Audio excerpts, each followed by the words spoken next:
오늘 이 김씨 가문 족보에서 내년 이름을 파내버리겠다. 시어머니가 제사상 앞에서 핏발선 눈으로 소리쳤습니다.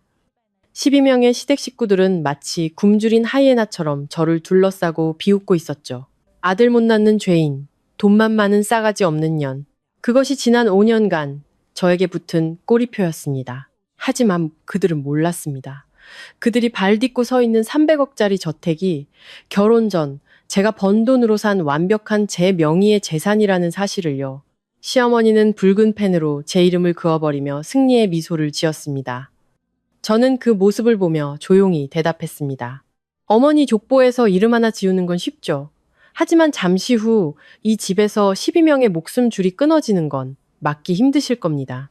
다음 날 그들은 자신들이 어떤 괴물을 건드렸는지 뼈저리게 후회하게 됩니다. 시어머니와 12명의 기생충 같은 시댁 식구들을 한 방에 쓸어버리는 통쾌한 복수극. 지금 바로 시작합니다. 마음정거장이 마음에 드신다면 구독과 좋아요를 눌러주세요.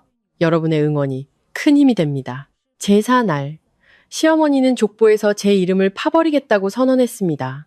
저는 미소 지으며 동의했죠. 다음 날 300억짜리 제 저택에서 시댁 식구 12명은 짐을 싸야 했습니다. 그날 결혼 전 제 돈으로 마련한 300억 원짜리 저택은 시댁 식구 12명으로 북적였습니다. 시골에서 올라온 사람, 오래전부터 제 집에 눌러 앉아 있던 사람까지 모두 모였죠. 거실 가득 차려진 제사상, 김씨 가문 조상님 위패 앞에서는 향 연기가 자욱했습니다. 저는 차분한 색의 한복을 입고 상 차리는 것을 돕고 있었습니다. 무슨 일이 벌어질지 어렴풋이 짐작하고 있었죠. 아침부터 시어머니인 최순자 여사가 저를 원망과 계산이 뒤섞인 평소와는 다른 눈빛으로 쳐다보고 있었기 때문입니다. 향을 사르고 난 후 최 여사가 갑자기 일어나 제사상 위에 놓인 족보를 집어들었습니다. 그리고 사람들로 가득 찬 거실 한가운데서 날카롭게 소리쳤습니다. 오늘 집안 어른들을 모두 모신 이 자리에서 분명히 선언하겠다. 박서연, 너 같은 며느리는 우리 김씨 가문 족보에 이름을 올릴 자격이 없어. 아들도 못 낳는 주제에 어디서 시댁 어른들을 무시해? 무례하고 은혜도 모르는 것. 순간 거실이 술렁였습니다. 몇몇은 헛기침을 했고 몇몇은 제가 울며불며 용서를 빌기라도 할까 싶어 탐색하는 눈빛으로 쳐다봤습니다. 하지만 저는 울지 않았습니다. 오히려 웃음이 터져 나왔죠. 크지 않은 웃음소리였지만 모두가 저를 이상한 사람처럼 돌아보게 만들기엔 충분했습니다. 저는 천천히 찻잔을 내려놓고 시어머니를 똑바로 쳐다보며 또박또박 말했습니다. 어머니, 제가 누굴 무시했다는 건지 똑똑히 말씀해 보시죠. 제 집에 공짜로 얹혀 사는 분들 말인가요? 분위기가 순식간에 얼어붙었습니다. 시댁 쪽 고모 몇 분이 벌떡 일어나 저를 손가락질하며 소리쳤습니다. 저게 미쳤나? 시어머니한테 말하는 싹퉁머리 좀 보게. 저는 여전히 피하지 않고 똑바로 서 있었습니다. 제 남편 김민주는 어머니 등 뒤에 숨어 얼굴이 새하얘진 채 아내를 위해 한 발짝도 나서지 않았습니다. 마치 자신과는 상관없는 일이라는 듯 고개를 숙이고 있었죠. 그의 침묵이 예전 같았으면 가슴을 후벼 팠을 테지만 그날은 더 이상 놀랍지 않았습니다. 저는 그가 좋은 남편이 되기보다는 착한 아들로 남기를 선택하는 것에 이미 익숙해져 있었으니까요. 시어머니는 분노로 손을 부들부들 떨었습니다. 그리고 한복 주머니에서 붉은 펜을 꺼내 제 이름이 적힌 족보 페이지를 펼쳤습니다. 수많은 사람들이 지켜보는 앞에서 제 이름 박서연 위에 아주 굵고 긴 선을 그어버렸습니다. 오늘부로 넌 이 김씨 집안 며느리가 아니다. 이 집안에서 당장 꺼져. 펜이 종이를 찢는 소리는 마치 다른 사람의 자존심을 일부러 베어내는 칼날 소리처럼 들렸습니다. 아래에 있던 몇몇은 시어머니가 아주 잘했다는 듯 고개를 끄덕이며 흡족한 표정을 지었습니다. 저는 말리지도 족보를 빼앗지도 않았습니다. 그저 아직 마르지 않은 붉은 잉크 자국을 바라보며 담담하게 말했습니다. 어머니, 족보에서 제 이름 지우는 건 아주 쉽죠. 펜으로 한번 그으면 되니까요. 하지만 이 집에 전입신고해서 12명 이름 빼는 건 꽤 어려울 겁니다. 그 말에 거실은 몇 초간 정적이 흐르더니 이내 비웃음이 터져 나왔습니다. 누군가 크게 말했습니다. 화나니까 막말하는 것 좀 봐. 이 집이 지 집이야? 남편 집이지. 어떤 사람은 고개를 저으며 혀를 찼습니다. 여자가 돈 좀 벌었다고 하늘 무서운 줄 모르네. 저는 남편과 아이를 위해 훌륭한 보금자리를 만들었다고 생각하며 자랑스러워했던 이 넓은 거실을 둘러보았습니다. 몇 달 혹은 몇 년씩이나 제 집에서 신세지고 있는 12명의 사람들. 제가 번 돈으로 차린 제사 음식을 먹고 있으면서 저를 기생충 보듯 쳐다보고 있었습니다. 저는 깊게 숨을 들이마신 뒤 천천히 말했습니다. 다시 한번 분명히 말씀드리죠. 이 저택은 제가 결혼 전에 번 돈으로 구입했고 제 단독 명의입니다. 등기부등본이 어디 있는지 누구보다 제가 잘 알죠. 오늘 어머니께서 족보에서 제 이름을 지우셨으니 내일 저는 이 집의 주인으로서 제 권리를 행사하겠습니다. 시어머니가 고함을 질렀습니다. 지금 누굴 협박하는 거야? 집 하나 가졌다고 네가 뭐라도 된 줄 알아? 저는 지지 않고 단호하게 대답했습니다. 협박이 아니라 통보입니다.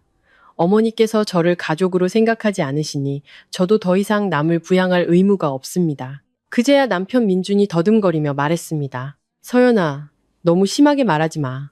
저는 남편을 돌아보았습니다. 제가 얼마나 지쳤는지 충분히 알 수 있을 눈빛으로요. 어머니가 내 이름에 빨간 줄 그을 때 당신은 침묵했잖아. 그러니 이제 와서 나한테 침묵하라고 하지 마.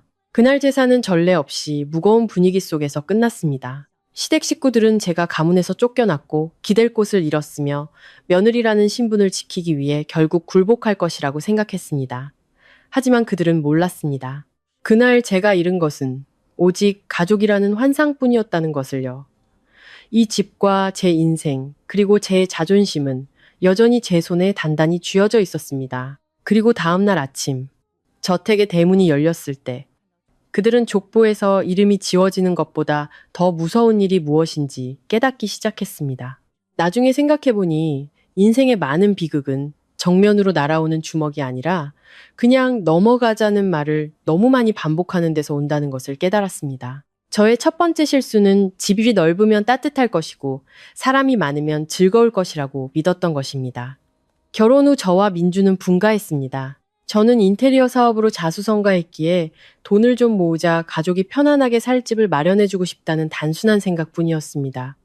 저는 넓은 저택을 샀습니다. 앞마당에는 정원을 가꾸고 아이들을 위한 방도 따로 마련했죠. 나중에는 작은 서재로 꾸밀 공간도 있었습니다. 저는 결혼 전 모아둔 제 돈으로 집을 샀고 당연히 제 이름으로 등기했습니다. 서류 관계는 항상 명확히 해야 한다고 믿었죠. 제가 한 푼 두 푼 따지는 성격은 아니었지만 원칙은 중요하다고 생각했습니다. 내 것은 내 것이라고 분명히 해둬야 나중에 문제가 생기지 않을 테니까요. 처음에는 저희 부부도 평온했습니다. 저는 일하러 가고 민준도 출근하고 저녁에는 함께 밥 먹고 TV를 보며 지냈습니다. 가끔 사소한 다툼은 있었지만 그게 전부였죠. 저는 그걸로 충분하다고 생각했습니다. 시어머니가 까다로운 건 당연한 일이고 어른을 공경하고 양보하면 모든 게 잘 풀릴 거라고 스스로를 위로했습니다. 하지만 인생은 제 생각처럼 단순하지 않았습니다. 어느 날 오후 시어머니 최 여사가 저희 집에 왔습니다. 집안을 한 바퀴 둘러보더니 혀를 찼습니다. 집이 이렇게 넓은데 비워두면 아깝다. 요즘 서울에서 돈 벌기가 얼마나 힘드니 시골에 있는 친척들 몇 명 올라와서 지내게 하자. 서울에서 일하면 월급도 더 많이 받을 텐데 시골에서 1년 내내 일해봤자 여기서 한 달 버는 것만도 못해. 시어머니는 마치 다른 사람의 미래와 우리 집안의 복을 걱정하는 듯한 인자한 말투로 말했습니다. 저는 잠시 침묵했습니다. 솔직히 내키지 않았습니다. 친척들을 미워하는 건 아니었지만 함께 사는 것은 어렵다는 걸 잘 알고 있었기 때문입니다. 집이 아무리 넓어도 집이지 기숙사는 아니니까요. 제가 민준을 쳐다보자 그는 제 눈을 피하며 작게 말했습니다. 어머니 말씀도 일리가 있네. 우리가 도울 수 있으면 도와야지. 다들 타지에서 월세 내고 살려면 힘들잖아. 도울 수 있으면 돕자는 말은 아주 친절하게 들렸지만 제가 원하는지는 묻지 않았습니다. 저는 또 한 번 제 마음을 억누르며 좋은 일을 한다고 다른 사람의 인생을 돕는 셈 치자고 생각했습니다. 하지만 저는 애매하게 고개를 끄덕이지 않았습니다. 민준과 시어머니 앞에서 처음부터 분명히 말했습니다. 잠시 머무는 건 동의해요. 하지만 조건이 있어요. 첫째, 각자 전기세, 수도세, 식비 같은 공동생활비는 내야 해요. 많이는 아니더라도 책임감은 있어야죠. 둘째, 허락 없이 외부 사람, 특히 술 마시는 친구들은 데려와서 재우면 안 돼요. 셋째, 저희 부부 일에는 누구도 간섭하지 말아주세요. 저는 단호하지만 차분한 목소리로 말했습니다. 이렇게 분명히 하면 문제가 덜할 거라고 생각했죠. 시어머니는 그 말을 듣고 피식 웃었습니다. 어휴, 별꼴이야. 그냥 일자리 구하러 잠깐 올라오는 건데 무슨 호텔 주인처럼 구네. 저는 또 참으며 대답했습니다. 돈이 아까운 게 아니라 서로 존중하고 싶어서 그래요. 며칠 후 첫 번째 친척이 올라왔고 곧이어 두 번째, 그리고 한 무리가 더 왔습니다. 처음에는 예의 바르게 인사도 잘하고 물건을 쓰기 전에는 허락을 구했습니다. 제가 요구한 대로 생활비도 꼬박꼬박 냈죠. 매달 얼마 안 되는 돈이었지만 적어도 약속은 지킨다고 생각했습니다. 시어머니는 이웃에게 자랑까지 했습니다. 우리 며느리가 얼마나 능력 있는지 몰라. 집도 넓고 시댁 식구들도 잘 챙긴다니까. 저는 그 말을 듣고 마음이 조금 놓였습니다. 내가 틀리지 않았다고 생각했죠. 하지만 이런 이야기에서 평화로운 시간은 보통 짧기 마련입니다. 불과 몇 달 후 모든 것이 아주 교묘하게 틀어지기 시작했습니다. 어떤 사람은 하루 종일 일하고 밤늦게 돌아왔습니다. 제가 생활비 이야기를 꺼내자 웃으며 말했죠. 형수님, 저희는 거의 밖에 있는데 집에서 먹고 자는 것도 별로 없는데 뭘 내요. 전기세, 수도세야 얼마나 나온다고. 또 다른 사람은 이렇게 말했습니다. 이번 달은 좀 빡빡해서 다음 달에 같이 낼게요. 제가 돈이 부족한 사람은 아니었지만 약속을 헌신짝처럼 여기는 태도가 싫었습니다. 이번 달은 빡빡하다 하는 말은 다음 달에 보자가 되고 다음 달에 보자는 형수님 돈도 많으신데 뭘 그런 걸 가지고 그러세요가 되었습니다. 그때 깨달았습니다. 한번 경계를 넘는 것을 눈 감아주면 사람들은 계속해서 그 경계를 넘는다는 것을요. 전기세와 수도세는 치솟았고 주방은 항상 설거지하지 않은 냄비와 그릇으로 가득했습니다. 냉장고도 이상했습니다. 퇴근하고 열어보면 맛있는 반찬들이 예상보다 훨씬 빨리 사라졌습니다. 제가 요리하기도 전에 주방에서 음식을 만드는 소리가 들리고 기름 냄새가 진동했습니다. 그들은 마치 자기 집처럼 자연스럽게 행동했습니다. 정말 화가 났지만 저는 평화를 위해 참으려고 애썼습니다. 그들이 일자리를 구하는 동안 힘들 거라고 생각했죠. 게다가 시어머니는 항상 그곳에 앉아 제가 조금이라도 싫은 소리를 하면 바로 서울 며느리가 시골 사람 무시한다는 딱지를 붙였습니다. 저는 그 말이 무서웠습니다. 다른 사람들의 비난이 아니라 남편의 눈에 제가 나쁜 사람으로 비칠까봐 두려웠습니다. 저는 제 평화보다 다른 사람의 감정을 우선시하는 실수를 저질렀습니다. 그러던 어느 저녁 식사 자리, 제가 차린 음식이 이미 반쯤 파헤쳐진 것을 보고 저는 젓가락을 내려놓았습니다. 요리한 사람도 저고 장을 본 사람도 저였는데 말이죠. 저는 이전처럼 부드럽지 않은 목소리로 단호하게 말했습니다. 이 집은 자선단체가 아닙니다. 여기서 지내려면 책임감을 가지세요. 생활비를 내지 않더라도 최소한의 양심은 있어야죠. 식탁에 앉은 모두가 입을 닫았습니다. 한 친척이 입꼬리를 올리며 비아냥거렸습니다. 형수님, 말씀이 너무 심하시네요. 시어머니가 밥그릇을 탁 내려놓으며 소리쳤습니다. 돈 좀 있다고 요새는 다 한 가족인데 한 푼 두 푼 따지고 창피하지도 않아? 저는 시어머니를 보며 속이 부글부글 끓었지만 꾹 참았습니다. 그리고 천천히 분명하게 말했습니다. 어머니, 저는 돈이 아까운 게 아니라 존중이 아까워요. 약속에 대한 존중, 집주인에 대한 존중, 그리고 제 남편에 대한 존중 말이에요. 옆에 앉아있던 민준의 얼굴이 굳어졌습니다. 그는 제 편도 어머니 편도 들지 않았습니다. 그저 나중에 모든 일을 걷잡을 수 없게 만든 그 말을 내뱉었을 뿐입니다. 다들 그냥 한마디씩만 참으면 평화롭잖아. 또 참으라는 말이었습니다. 저는 남편을 보며 아무 말도 하지 않았지만 마음속에 작은 돌멩이처럼 단단한 것이 생겨나는 것을 느꼈습니다. 저는 깨달았습니다. 제가 계속 참기만 한다면 이 집은 더 이상 제 집이 아니라 다른 사람들이 마음대로 해도 되는 공간이 될 것이라는 것을요. 그리고 경계가 무너지면 그들이 노리는 것은 단순히 전기세나 밥상이 아니라 이 집의 소유권과 제 목소리, 그리고 이 결혼 생활에서 저의 위치 그 자체가 될 것이라는 사실을 말입니다. 그날 저녁 식사 이후 제 마음은 더 이상 예전처럼 부드럽지 않았습니다. 저는 여전히 출근하고 공과금을 내고 습관처럼 집을 정돈했습니다. 하지만 머릿속에는 항상 한 가지 생각이 맴돌았습니다. 내가 경계를 분명히 하지 않으면 사람들은 경계가 없다고 여길 것이다. 저는 그들이 그렇게 빨리 그리고 그렇게 뻔뻔하게 경계를 넘을 줄은 몰랐습니다. 그들은 제 집을 마치 술집처럼 만들어버렸습니다. 생활비 문제로 제가 한마디 한 후 첫 주말이었습니다.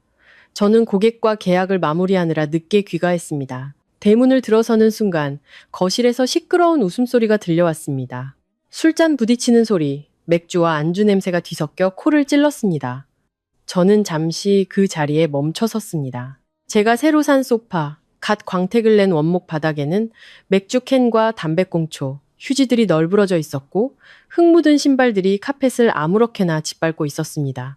그 한가운데에는 시동생 김민호가 다리를 꼬고 앉아 맥주 캔을 든 채 마치 자기가 집주인인 양 큰 소리로 웃고 있었습니다. 저는 차분한 목소리를 유지하며 단도직입적으로 물었습니다. 민호 씨, 누가 허락도 없이 모르는 사람들을 집에 데려와서 술 마시라고 했어요? 민호가 고개를 들었습니다. 술 기운에 눈은 약간 충혈되었지만 태도는 이상할 정도로 멀쩡했습니다. 그가 입꼬리를 올리며 말했습니다. 형수님, 왜 그렇게 예민하게 굴어요? 그냥 친구들인데 주말이라 좀 즐기는 거죠. 주위를 둘러보니 최소 6, 7명의 낯선 남자들이 있었습니다. 저는 제 집이 다른 사람들이 시장처럼 드나드는 곳이 되는 것이 싫었습니다. 저는 돌려 말하지 않고 분명히 말했습니다. 즐기고 싶으면 밖에 나가서 하세요. 이 집은 술집이 아니에요. 당장 다 치우고 다음부터는 친구들 데려오지 마세요. 몇 초간 정적이 흘렀습니다. 그러자 민호의 친구 중 한 명이 비웃으며 작지만 똑똑히 들리게 말했습니다. 와, 형수님 성격 장난 아니네. 민호가 맥주캔을 탁 소리나게 내려놓고 저를 똑바로 쳐다보며 제 속을 뒤집어 놓는 한마디를 내뱉었습니다. 돈 많으시면 형수님이 호텔 가서 주무시든가. 여긴 우리 형 집이라고요. 그 말을 하고는 마치 대단한 말이라도 한 것처럼 친구들을 보며 씩 웃었습니다. 저는 그 자리에 서서 화가 치밀어 숨이 막히는 것 같았습니다. 저는 싸움을 거는 성격은 아니었지만 짓밟히고도 웃어넘기는 사람은 더더욱 아니었습니다. 저는 소리치지 않았습니다. 곧장 서재로 들어가 작은 서랍을 열고 집문서 파일을 꺼냈습니다. 그리고 거실로 나와 술과 물 자국, 캔으로 어지러운 술상 한가운데에 등기부 등본 사본을 내려놓았습니다. 저는 서류 위를 손가락으로 가볍게 두드리며 차갑고 침착한 목소리로 말했습니다. 여긴 내 집이에요. 소유권에 대해 이야기하고 싶으면 똑똑히 보세요. 민호의 친구들은 즉시 조용해졌습니다. 어떤 녀석은 서류에 맥주라도 쏟을까봐 조심스럽게 캔을 내려놓기도 했습니다. 민호는 순간 당황했지만 그것도 잠시였습니다. 그가 목소리를 높였습니다. 형수님 명의로 되어 있어도 결국 우리 형 아내 명의잖아요. 형수님이 뭐라도 되는 줄 알아요? 바로 그때 시어머니가 부엌에서 나왔습니다. 얼굴이 벌겋게 달아올라 있었죠. 아마 모든 소리를 다 들었을 겁니다. 그녀는 저를 손가락으로 가리키며 불에 기름을 붓듯 소리쳤습니다. 너 지금 무슨 짓 하는 거니? 감히 동생 친구들 앞에서 집문서를 흔들어대? 시댁 망신은 다 시키는구나. 저는 시어머니를 보며 냉소적으로 웃었습니다. 제가 누굴 망신시켰다는 거죠? 저는 그냥 사실을 바로잡았을 뿐이에요. 여긴 제 집이고 쓰레기장으로 만드는 건 허락할 수 없다고요. 최 여사가 고함을 질렀습니다. 내 집? 말이 되는 소리를 해라. 네가 이 집에 시집 온 이상 모든 건 이 집안의 것이다. 저는 공정한 말 한마디를 기대하며 민준을 쳐다보았습니다. 하지만 그는 늘 그랬듯 안절부절 못하며 저를 구석으로 끌고 가 작게 속삭였습니다. 서연아, 왜 이렇게까지 해? 그냥 친구들끼리 노는 건데. 저는 그를 보며 똑바로 물었습니다. 남들이 거실에서 술판 버리고 집을 더럽히고 심지어 이 집이 자기 형 집이라고 하는데도 당신은 그냥 좀 즐기는 거라고 말할 수 있어? 민주는 제 눈을 피하며 익숙한 대답을 했습니다. 왜 그렇게 일을 크게 만들어? 다 가족끼리인데. 저는 거실 전체를 다시 둘러보았습니다.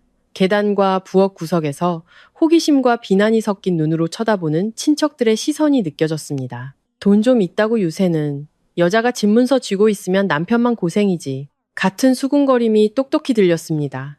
저는 헛웃음이 나왔습니다. 집을 산 것도 저고 모든 비용을 내는 것도 저고 그들이 머물도록 참아준 것도 저였습니다. 그런데 제가 단 한 번 경계를 분명히 하자 저는 악역이 되어 있었습니다.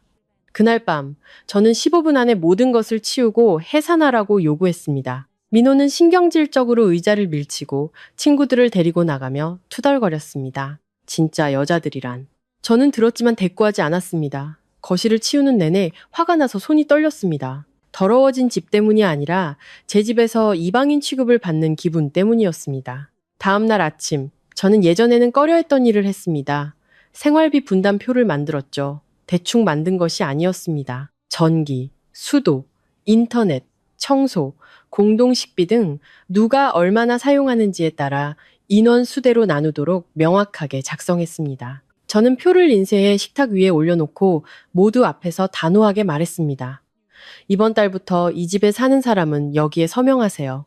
많은 돈을 내라는 게 아닙니다. 어른이라면 책임감을 가져야죠. 제가 일하면서 이 대가족을 먹여 살리고 무시까지 당할 수는 없습니다. 저는 말을 마치고 조용히 기다렸습니다. 아무도 펜을 들지 않았습니다. 한 친척이 어색하게 웃었습니다. 다 가족인데 무슨 서명을 하고 그래요? 시어머니가 턱을 치켜들며 말했습니다. 서명 안 해. 이 집은 내 아들 집이야. 네가 무슨 법이라도 만들 셈이냐. 민호가 의자에서 일어났습니다. 저 서명 안 해요. 있고 싶으면 있고 가고 싶으면 갈 겁니다. 민준이 제 팔을 잡아 끌며 속삭였습니다. 서연아, 그만해. 일 크게 만들지 마. 저는 그의 손을 뿌리치고 그를 똑바로 쳐다보며 저 자신이 변했다는 것을 느끼게 한 한마디를 했습니다. 당신이 아내를 지켜주지 않으면 내가 스스로를 지키는 걸 탓하지 마. 그날 밤, 방에 누워있는데 더 이상 이곳이 제 집처럼 느껴지지 않았습니다.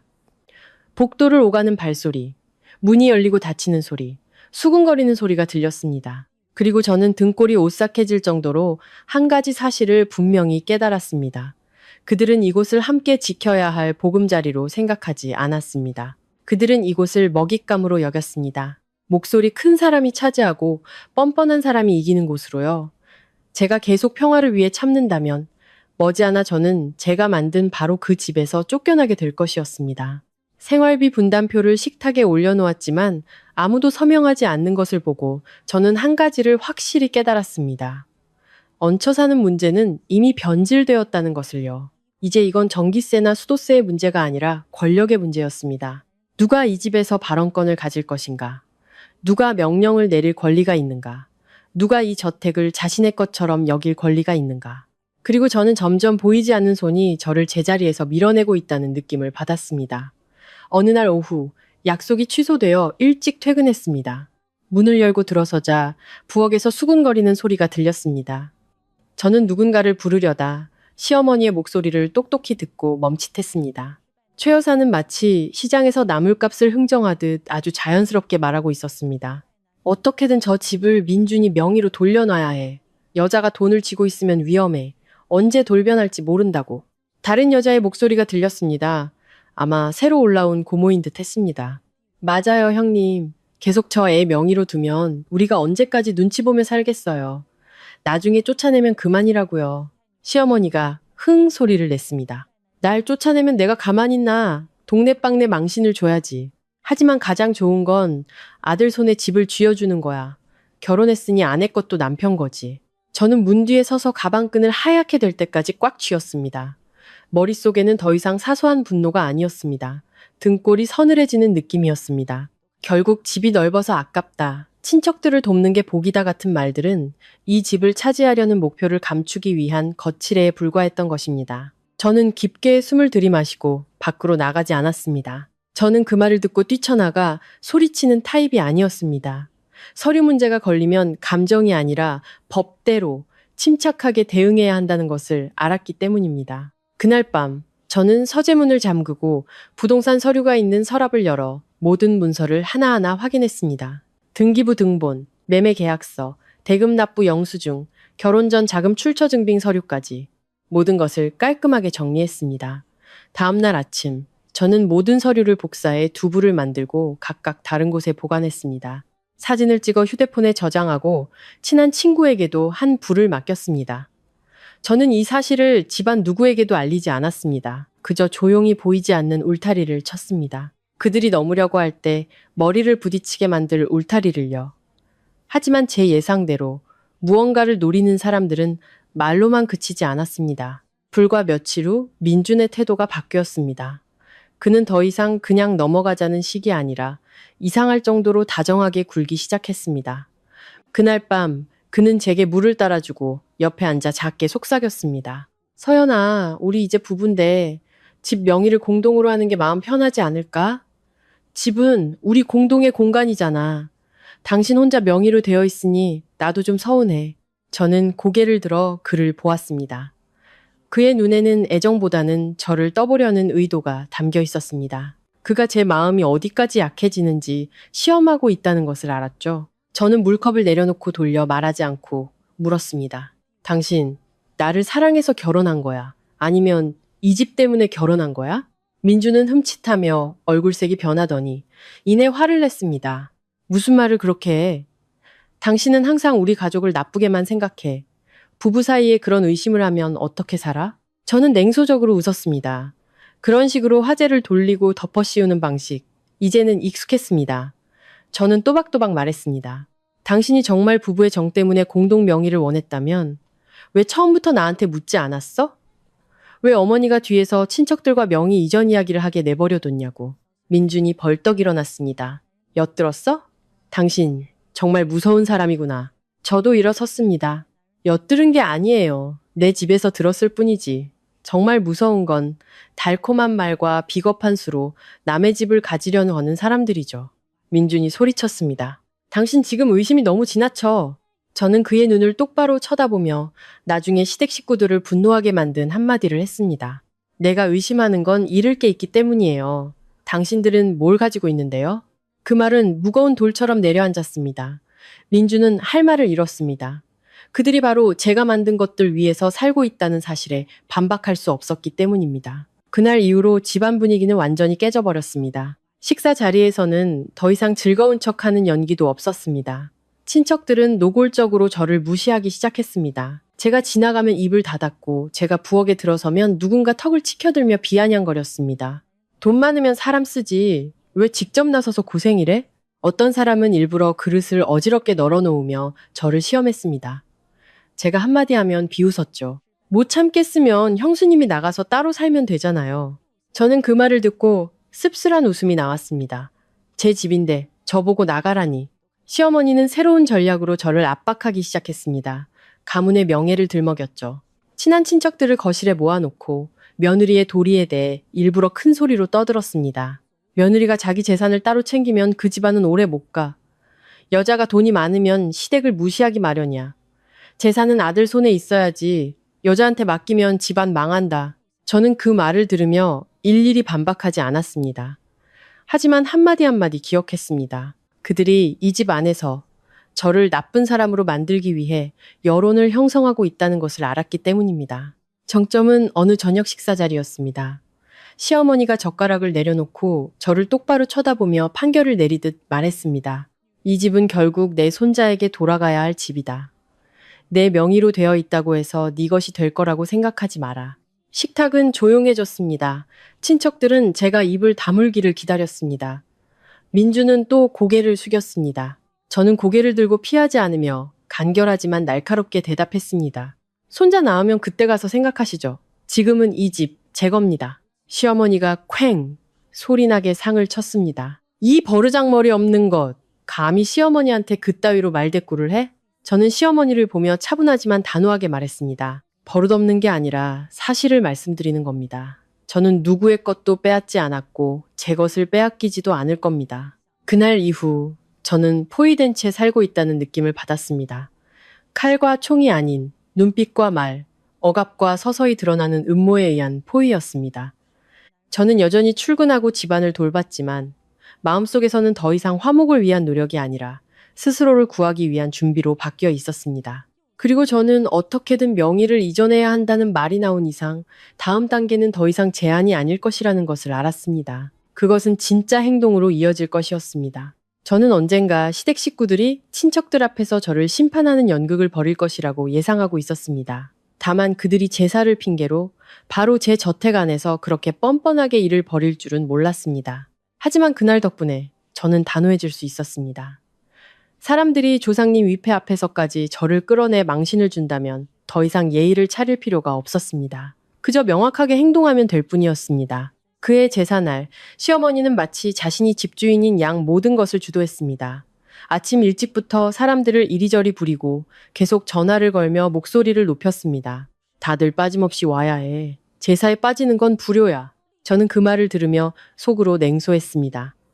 그녀는 조상님을 걱정하는 게 아니었습니다. 자신의 관객을 걱정하고 있었죠. 자신의 편에 서서 저를 압박할 증인들을 원했던 겁니다. 이윽고 친척들이 하나둘씩 도착했습니다. 선물 바구니를 든 사람, 아이를 아는 사람, 심지어 오랫동안 머물 것처럼 큰 가방을 들고 온 사람도 있었습니다. 순식간에 제 집은 시끄러운 시장처럼 변했습니다. 향냄새와 음식 냄새, 웃음소리와 수군거림이 뒤섞였습니다. 저는 며느리로서 도리를 다하지 않는다는 말을 듣기 싫어 주방에서 제 몫의 일을 했습니다. 하지만 마음속에는 며칠 전 시어머니가 했던 명의를 잊어내야 한다는 말이 계속 맴돌았습니다. 오늘 그들이 행동에 나설 것이라는 것을 알았죠. 제사를 지낼 시간이 되자 시어머니는 짙은 붉은색 한복을 입고 머리를 단정하게 빗은 채 마치 권력을 쥔 듯 족보를 들고 있었습니다. 그녀는 집주인처럼 중앙에 섰고 민주는 굳은 얼굴로 그 뒤에 서서 불안하게 눈을 굴렸습니다. 친척들은 양옆으로 빼곡히 서서 엄숙한 표정을 짓고 있었지만 눈에는 오늘 무슨 일이 벌어질까 하는 호기심이 가득했습니다. 향을 사르고 난 후 제가 상을 치우려고 뒤로 물러서려는데 시어머니가 갑자기 돌아서서 조상님 위패 앞에서 제 이름을 불렀습니다. 박서연, 이리 좀 와보거라. 그녀의 목소리는 높고 분명해서 온 집안이 조용해졌습니다. 저는 돌아서서 한 걸음 다가가 그녀를 똑바로 쳐다보았습니다. 그녀는 턱을 치켜들고 죄를 선고하듯 말했습니다. 오늘 조상님과 집안 어른들 앞에서 한 번에 분명히 말하겠다. 이 집 며느리는 대를 이을 아들도 낳지 못하고 자기 재산만 챙기며 시댁과 시어머니를 무시하고 있다. 이건 복이 없는 것이다. 우리 김씨 가문은 이런 여자를 며느리로 둘 수 없다. 예전 같았으면 눈시울이 붉어졌을 테지만 그날은 놀랍지 않았습니다. 그저 지겨웠습니다. 자신들은 조금도 더 나은 삶을 살지 않으면서 아들 타령을 무기 삼아 여자를 억압하는 방식이 지겨웠습니다. 저는 그녀를 보며 차분하지만 날카롭게 말했습니다. 어머니는 아들은 낳으셨지만 제대로 가르치지는 못하셨네요. 그 말은 망치처럼 내려앉았습니다. 거실이 웅성거렸습니다. 누군가는 입을 떡 벌렸고 누군가는 손으로 입을 가렸으며 누군가는 세상에 저런 말을 하다니라고 중얼거렸습니다. 시어머니는 얼굴이 새빨개져서 손을 부들부들 떨며 소리쳤습니다. 이 버르장머리 없는 것. 감히 조상님 위패 앞에서 막말을 해? 저는 물러서지 않고 간결하게 대답했습니다. 제가 막말을 하는 건지 아니면 사실을 말하는 건지 어머니께서 더 잘 아시겠죠. 그제야 민준이 나서서 제 소매를 끌며 애원하듯 속삭였습니다. 서연아, 그만해. 저는 그의 손을 뿌리치고 시어머니에게서 눈을 떼지 않았습니다. 당신이 침묵할 수 있다면 나도 말할 수 있어. 분위기는 팽팽한 활시위 같았습니다. 그리고 바로 그때 시어머니는 계획했던 대로 행동했습니다. 그녀는 족보를 펼쳐 제 이름이 있는 페이지를 찾았습니다. 내가 오늘 이 김씨 가문 족보에서 내년 이름을 파내버리겠다. 오늘부터 넌 이 집 며느리도 뭣도 아니야. 그녀는 붉은 펜으로 제 이름 위에 굵은 선을 그었습니다. 펜이 종이를 긁는 소리가 차갑게 들렸습니다. 몇몇 친척은 고개를 끄덕이며 꼴 좋다는 표정을 지었습니다. 어떤 사람은 저런 며느리는 내쫓는 게 맞지라고 크게 말하기도 했습니다. 저는 붉은 잉크 자국을 보며 놀라지도 족보를 빼앗지도 않았습니다. 그저 옅은 미소를 지으며 오래전부터 마음속에 담아두었던 말을 했습니다. 족보는 종이지만 등기부 등본은 현실이죠. 시어머니는 순간 멈칫했습니다. 주위의 친척들은 더 크게 수군거리기 시작했습니다. 저는 몸을 돌려 서재로 들어가 서랍을 열고 미리 준비해둔 등기부 등본 공증사본을 꺼냈습니다. 그리고 다시 제사상 앞으로 걸어와 향로 아래에 마치 선언문처럼 반듯하게 서류를 내려놓았습니다. 저는 모두 앞에서 또박또박 말했습니다. 이 저택은 제가 결혼 전에 번 돈으로 구입했습니다. 제 단독 명의이고 누구도 가문의 이름을 빌려 제 재산을 다른 사람에게 넘기라고 강요할 권리는 없습니다. 오늘 어머니께서 족보에서 제 이름을 지우시는 것에 동의합니다. 하지만 이 순간부터 이 집이 제 집이라는 사실을 모두 기억해 주시기 바랍니다. 누군가 침 삼키는 소리가 들렸고 몇몇은 얼굴이 하얘지기 시작했습니다. 그제야 그들은 자신들이 서 있는 곳이 그들이 생각했던 김씨 가문의 집이 아니라는 것을 깨달았던 겁니다. 시어머니는 여전히 강하게 버텼습니다. 누굴 겁주는 거야? 네 집이면 뭐 어쩔 건데? 넌 민준이 아내야. 저는 차갑게 대답했습니다. 아내는 이혼할 수 있지만 등기부 등본은 저절로 이름이 바뀌지 않죠. 그 말은 그들이 의지해온 환상을 정면으로 깨부수는 것과 같았습니다. 민준의 얼굴이 새하얘졌습니다. 그는 마치 자신의 나약함 외에는 아무것도 손에 쥔 것이 없다는 것을 깨달은 사람처럼 공황 상태에 빠진 듯 보였습니다. 그날 제사는 숨막히는 침묵 속에서 끝났습니다. 제사상은 그대로였지만 아무도 먹으려 하지 않았습니다. 집으로 돌아가는 사람들은 서둘러 떠났고 남은 사람들은 저를 원수처럼 쳐다보았습니다. 시어머니는 방문을 쾅 닫고 울며 저주를 퍼부었습니다. 그리고 저는 그날 밤 집이 잠시 조용해졌을 때 휴대폰을 들어 이동욱 변호사에게 전화했습니다. 길게 말하지 않고 단 한마디만 했습니다. 변호사님, 퇴거 조치 관련 서류 준비해 주세요. 내일 아침 바로 시작하고 싶습니다. 전화를 끊고 넓은 거실을 바라보았습니다. 마음은 더 이상 떨리지 않았습니다. 오늘을 기점으로 저의 모든 인내는 끝났다는 것을 알았기 때문입니다. 그리고 다음 날 아침, 시댁 식구 12명은 집에서 이름이 지워지는 것이 어떤 의미인지 깨닫게 될 것이었습니다. 다음 날 아침, 저는 아주 일찍 일어났습니다. 족보에서 이름이 지워진 것에 대한 분노 때문이 아니었습니다. 제가 한 발 늦으면 그들이 저를 나쁜 사람으로 만들기 위해 또 다른 연극을 꾸밀 것이라는 것을 알았기 때문입니다. 저는 세수를 하고 옷을 단정하게 입은 뒤 약속대로 이동욱 변호사에게 다시 전화했습니다. 이 변호사는 제 집 구매 서류를 처리해 주었기 때문에 법적 상황을 잘 알고 있었습니다.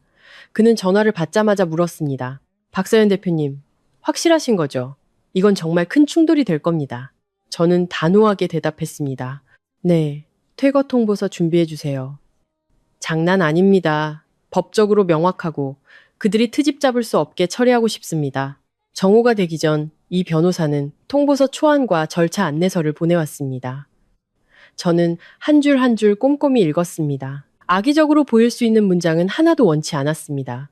저는 오직 정확함을 원했습니다. 정확한 소유권, 정확한 거주권, 정확한 기한. 저는 변호사의 안내에 따라 서명하고 법무법인 직인을 받은 뒤 절차에 따라 통보서를 부착하는 것을 증명해줄 동네 통장님을 모셨습니다. 저는 마치 고객과 계약서에 서명하듯 침착하게 이 일을 처리했습니다. 입과 눈물만 사용하는 상대에게 가장 두려운 것은 바로 서류라는 것을 알았기 때문입니다. 통보서는 현관문 정중앙, 누구든 드나들며 볼 수밖에 없는 위치에 부착되었습니다. 내용은 아주 명확했습니다. 본 통보일로부터 소유권이나 합법적인 임대차 계약 없이 본 주택에 거주하는 모든 인원은 30일 이내에 퇴거해야 함. 무상 거주는 종료되며 퇴거를 방해하거나 소란을 피우는 행위는 증거를 수집하여 법적으로 처리될 것임. 저는 통보서를 잠시 바라보다 집으로 들어갔습니다. 스스로에게 옳은 일을 하는 것이니 두려워할 필요 없다고 다짐했습니다. 하지만 제 예상대로 정오가 지나자마 시댁 식구들은 벌집을 쑤신 듯 현관문 앞에 모여들었습니다. 어떤 사람은 뛰어다니고 어떤 사람은 친척들에게 전화를 걸고 어떤 사람은 집 한가운데 서서 고함을 질렀습니다. 가장 먼저 뛰쳐나온 것은 시어머니였습니다. 최 여사는 통보서를 보자마자 비명을 질렀습니다. 세상에, 이 천벌받을 며느리가 시어머니를 길바닥으로 내쫓으려고 해. 그녀는 마치 종이를 찢으면 법도 사라진다고 믿는 것처럼 제 앞에서 통보서를 갈기갈기 찢어버렸습니다. 찢어진 종이 조각들이 바닥에 흩날렸습니다. 그녀는 분노로 떨며 저를 손가락질했습니다. 네가 이렇게 하면 이길 것 같아? 똑똑히 말해주지. 이 집은 내 아들 집이야. 너한테는 아무 권리도 없어. 저는 찢어진 종이를 줍지 않고 그녀를 보며 차갑지만 분명하게 말했습니다. 어머니께서 먼저 족보에서 제 이름을 지우셨죠.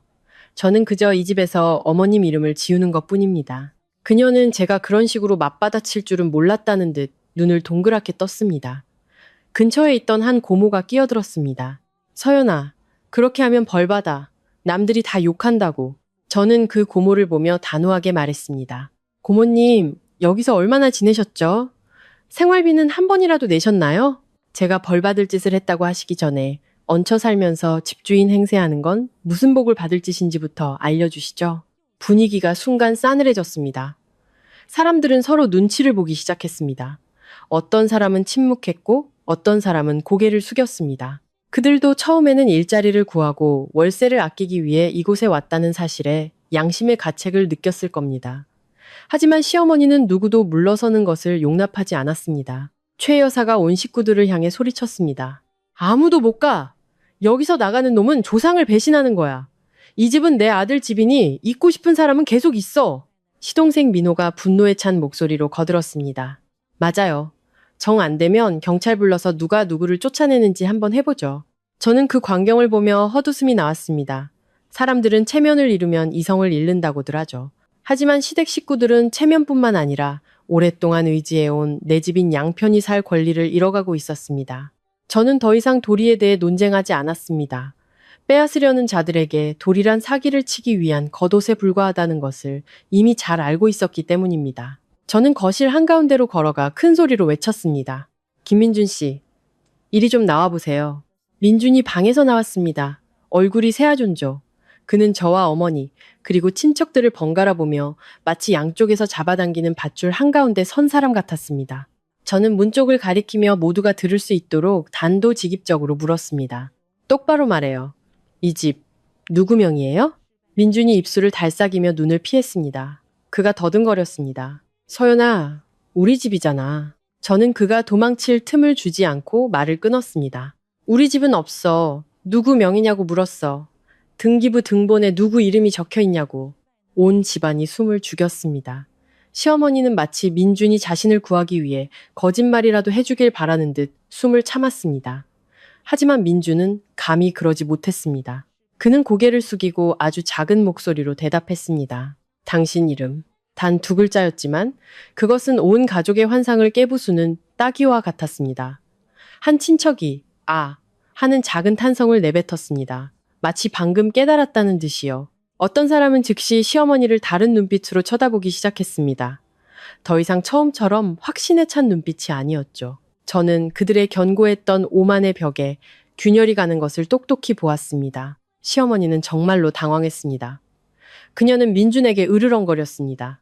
이 멍청한 놈아, 그렇게 말하면 집을 저 여자한테 그냥 갖다 바치는 거나 마찬가지잖아. 민준이 힘없이 반박했습니다. 어머니 사실이잖아요. 최 여사는 분노로 몸을 떨다 저를 향해 돌아섰습니다. 잘났네 잘났어. 내 아들 뺏으려고 이런 쇼를 벌이는 거지? 저는 똑바로 쳐다보며 간결하게 대답했습니다. 뺏는 게 아니라 제자리로 돌려놓는 겁니다. 그는 어머님 아들이지만 저는 시댁 전체의 현금 인출기가 아니니까요. 몇몇 친척들은 슬슬 발을 뺄 준비를 하는 듯 자기 방에서 여행 가방을 끌고 나오기 시작했습니다. 하지만 시어머니가 그들을 막아섰습니다. 아무도 짐 싸지 마. 누가 짐에 손대기만 해봐. 내가 가만 안 둬. 민호가 비웃으며 의자 다리를 찼습니다. 그래, 여기서 버텨서 누가 이기나 한번 해보자고. 저는 더 이상 말싸움하지 않았습니다. 그저 침착하게 휴대폰을 꺼내 이 변호사에게 짧은 메시지를 보냈습니다. 통보서를 찍고 버티고 있습니다. 다음 단계 준비해주세요. 저는 시댁 식구들을 둘러보며 차분하지만 냉정한 목소리로 말했습니다. 통보서를 찢어도 효력은 사라지지 않습니다. 저는 법대로 하는 겁니다. 남고 싶은 분은 남으세요. 하지만 30일 후에 저는 정해진 절차에 따라 처리할 겁니다. 말을 마치고 저는 방으로 들어가 문을 닫았습니다. 밖에서 그들이 고함을 지르든 말든 내버려 두었습니다. 그날 밤 집이 벌집처럼 시끄러운데도 저는 찢어진 통보서 조각들을 보며 조금도 두렵지 않았습니다. 저는 한 가지를 분명히 알았습니다. 그들은 순순히 나가지 않을 것이다. 도덕적 명분을 잃었으니 이제 무슨 수를 써서라도 버티려 할 것이다. 그리고 제 예감대로 그들은 훨씬 더 더러운 수를 준비하고 있었습니다. 시댁 식구들이 통보서를 찍고 마치 자기들이 주인인 양 버티기 시작한 지 이틀이 지났습니다. 저는 평소처럼 출근했습니다. 소란을 피우지도, 인터넷에 하소연하지도, 집안의 온갖 욕설에 일일이 대응하며 감정을 소모하지도 않았습니다. 저는 시어머니 같은 사람에게는 맞서 싸울수록 함정에 빠지기 쉽다는 것을 잘 알았습니다. 저는 조용히 집안의 규칙을 강화했습니다. 중요한 물건은 잘 보관하고 서류는 잠가두고 CCTV는 매일 밤 확인했습니다. 의심스러운 대화는 모두 잊지 않고 머릿속에 담아두었습니다. 그런데도 그들의 더러운 수가 그렇게 빨리 닥쳐올 줄은 몰랐습니다. 그날 아침 사무실에 있는데 전화가 계속 울렸습니다. 모르는 번호였습니다. 전화를 받자 아주 정중한 은행 직원의 목소리가 들렸습니다. 네, 박서연 고객님 맞으신가요? 고객님께서 현재 거주 중이신 저택을 담보로 한 대출 관련 일정 확인차 전화드렸습니다. 저는 제가 잘못 들었나 싶어 굳은 목소리로 되물었습니다. 무슨 대출이라고요? 상대방이 또박또박 대답했습니다. 50억 원, 담보대출입니다. 서류 절차는 모두 완료되었고 은행에서 정기이자 납부 통지서를 발송할 예정입니다. 등골이 서늘해졌습니다. 저는 대출 신청자와 서류 서명자가 누구인지 말해달라고 요구했습니다. 그 대답은 제 뺨을 후려치는 것과 같았습니다. 대출자는 남편이신 김민준 님이십니다. 저는 몇 초간 아무 말도 할 수 없었습니다. 목이 졸리는 것 같았죠. 겨우 정신을 차리고 더 이상 정중하지 않은 목소리로 외쳤습니다. 말도 안 돼요. 그 집은 제 단독 명의입니다. 그 사람이 무슨 권리로 담보대출을 받죠? 은행 직원이 잠시 당황하더니 말했습니다. 네, 서류에 고객님의 서명이 있는 위임장이 첨부되어 있습니다. 저는 전화를 끊었습니다. 손이 너무 떨려서 휴대폰을 책상에 내려놓아야 겨우 숨을 쉴 수 있었습니다. 머릿속에는 단 하나의 생각만 맴돌았습니다. 결국 이런 짓까지 하는구나. 저는 가방도 챙기지 못하고 복도로 뛰쳐나가 민준에게 전화를 걸었습니다. 한 번, 두 번, 세 번. 네 번째에야 그가 전화를 받았습니다. 그의 목소리는 더듬거렸습니다. 서연아, 왜 이렇게 급하게 전화했어? 저는 돌려 말하지 않았습니다. 당신 무슨 권리로 내 집을 담보로 잡혔어? 50억 대출 받은 거 맞아? 전화기 너머로 침묵이 흘렀습니다. 그 침묵은 맞다는 대답보다 더 확실한 인정이었습니다. 저는 이를 악물었습니다. 말해봐. 민준이 한숨을 쉬며 떨리는 목소리로 말했습니다. 나는 그러고 싶지 않았는데 어머니가 그냥 서류 절차일 뿐이라고. 이렇게 해야 우리가 집을 지킬 수 있다고. 당신이 우리를 못 쫓아내게 하려고. 저는 마른 웃음을 터뜨렸습니다. 집을 지켜? 저는 한 글자 한 글자 힘주어 말했습니다. 내 집을 은행에 담보로 잡혀서 지킨다고? 민준이 다급하게 말했습니다. 서연아, 내 말 좀 들어봐. 어머니가 이렇게 안 하면 우리 가족 다 길바닥에 나앉는다고 했어. 당신이 일을 너무 크게 벌인다고. 저는 말을 끊었습니다. 어디서 서명했어? 언제? 내가 거기 있었어? 민준이 우물쭈물했습니다. 어머니가 사무실 같은 데로 데려가서 누가 시키는 대로 서명했어. 위임장도 있었고. 어머니가 당신이 이미 서명했다고. 저는 그 말을 듣는 순간 피가 거꾸로 솟는 것 같았습니다. 저는 얼음장처럼 차가운 목소리로 말했습니다. 당신이 멍청한 거야? 아니면 내가 멍청해 보이는 거야? 난 당신한테 위임장에 서명해 준 적 없어. 서류에 내 서명이 있다면 그건 위조된 거야. 저는 전화를 끊고 사무실로 돌아가 차를 몰고 곧장 은행으로 향했습니다. 가는 내내 단 하나의 생각만 했습니다. 그들은 저를 빚으로 다잡으려는 것이다. 집이 은행에 묶이면 그들은 뻔뻔하게 버티고 시간을 끌며 저를 지치게 만들 것이다. 그리고 결국 제가 굴복하게 만들어 명의를 이전하거나 최소한 재산을 잃을까 두려워 화해하도록 만들 것이다. 흔한 수법이었지만 합법적인 남편을 이용해 등 뒤에서 칼을 꽂았다는 점에서 더럽기 짝이 없었습니다. 은행에 도착해 저는 대출 담당 부서를 찾아가 모든 서류를 보여달라고 요구했습니다. 직원이 두꺼운 서류 뭉치를 내밀었습니다. 저는 위임장 페이지를 펼쳤습니다. 제 예상대로 제 이름의 서명이 선명하게 찍혀 있었습니다. 하지만 한눈에 봐도 문제가 있다는 것을 알았습니다. 제 서명은 마지막 획을 살짝 올리는 버릇이 있었습니다. 하지만 이 서명은 획이 굵고 반듯했습니다. 흉내내려 애썼지만 어설펐습니다. 저는 고개를 들고 분명히 말했습니다. 이 서명 제 것이 아닙니다. 즉시 조사를 요청합니다. 서류에 위조 혐의가 있고 결론이 날 때까지 제 재산과 관련된 모든 대출 실행과 채무 이행을 중단해 주십시오. 은행 직원들의 얼굴이 굳어졌습니다. 그들은 관리자를 불렀습니다. 관리자가 빙빙 돌려 말했습니다. 고객님, 진정하십시오. 저희 서류는 모두 공증을 받은 것입니다. 저는 똑바로 쳐다보며 말했습니다. 공증도 속일 수 있습니다. 하지만 서명과 소유권은 속일 수 없죠. 저는 이 재산의 소유자이고 위임장에 서명한 적이 없습니다. 위조된 위임장에 근거한 모든 거래는 무효입니다. 저는 말을 마치고 증거로 사용하기 위해 모든 서류를 한부 복사해달라고 요구했습니다. 그들은 꺼렸지만 제가 정식으로 공문을 보내겠다고 하자 마지못해 서류를 내주었습니다. 저는 서류 뭉치를 들고 은행을 나왔습니다. 더 이상 손이 떨리지 않았습니다. 두려움 대신 모든 것이 명확해졌습니다. 시댁 식구들이 재산을 빼앗기 위해 서류를 위조하는 마지막 선을 넘었다는 것이 명확해졌습니다.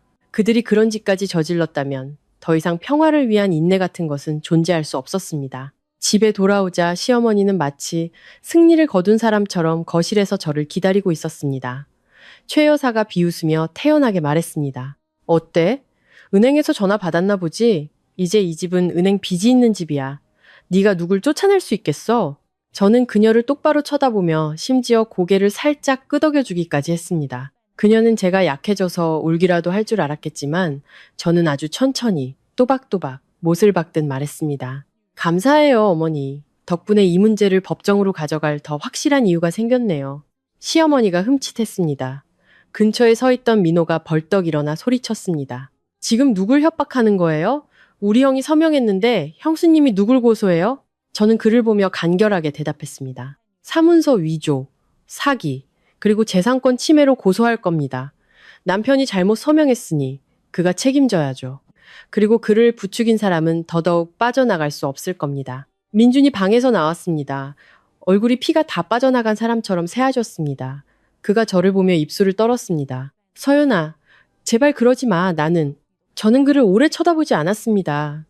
저 자신도 차갑다고 느낄 정도의 한마디를 했습니다. 서명한 건 당신이니 책임도 당신이죠. 난 더 이상 당신 뒷수습 안 해. 그날 밤 저는 이 변호사와 함께 고소장을 작성했습니다. 위조된 서명과 신용사기 혐의를 조사해달라는 요청과 함께 모든 서류 사본을 첨부했습니다. 저는 고소장에 힘주어 서명했습니다. 이번에는 전문가와 증인이 보는 앞에서 제 진짜 서명을 했기 때문입니다.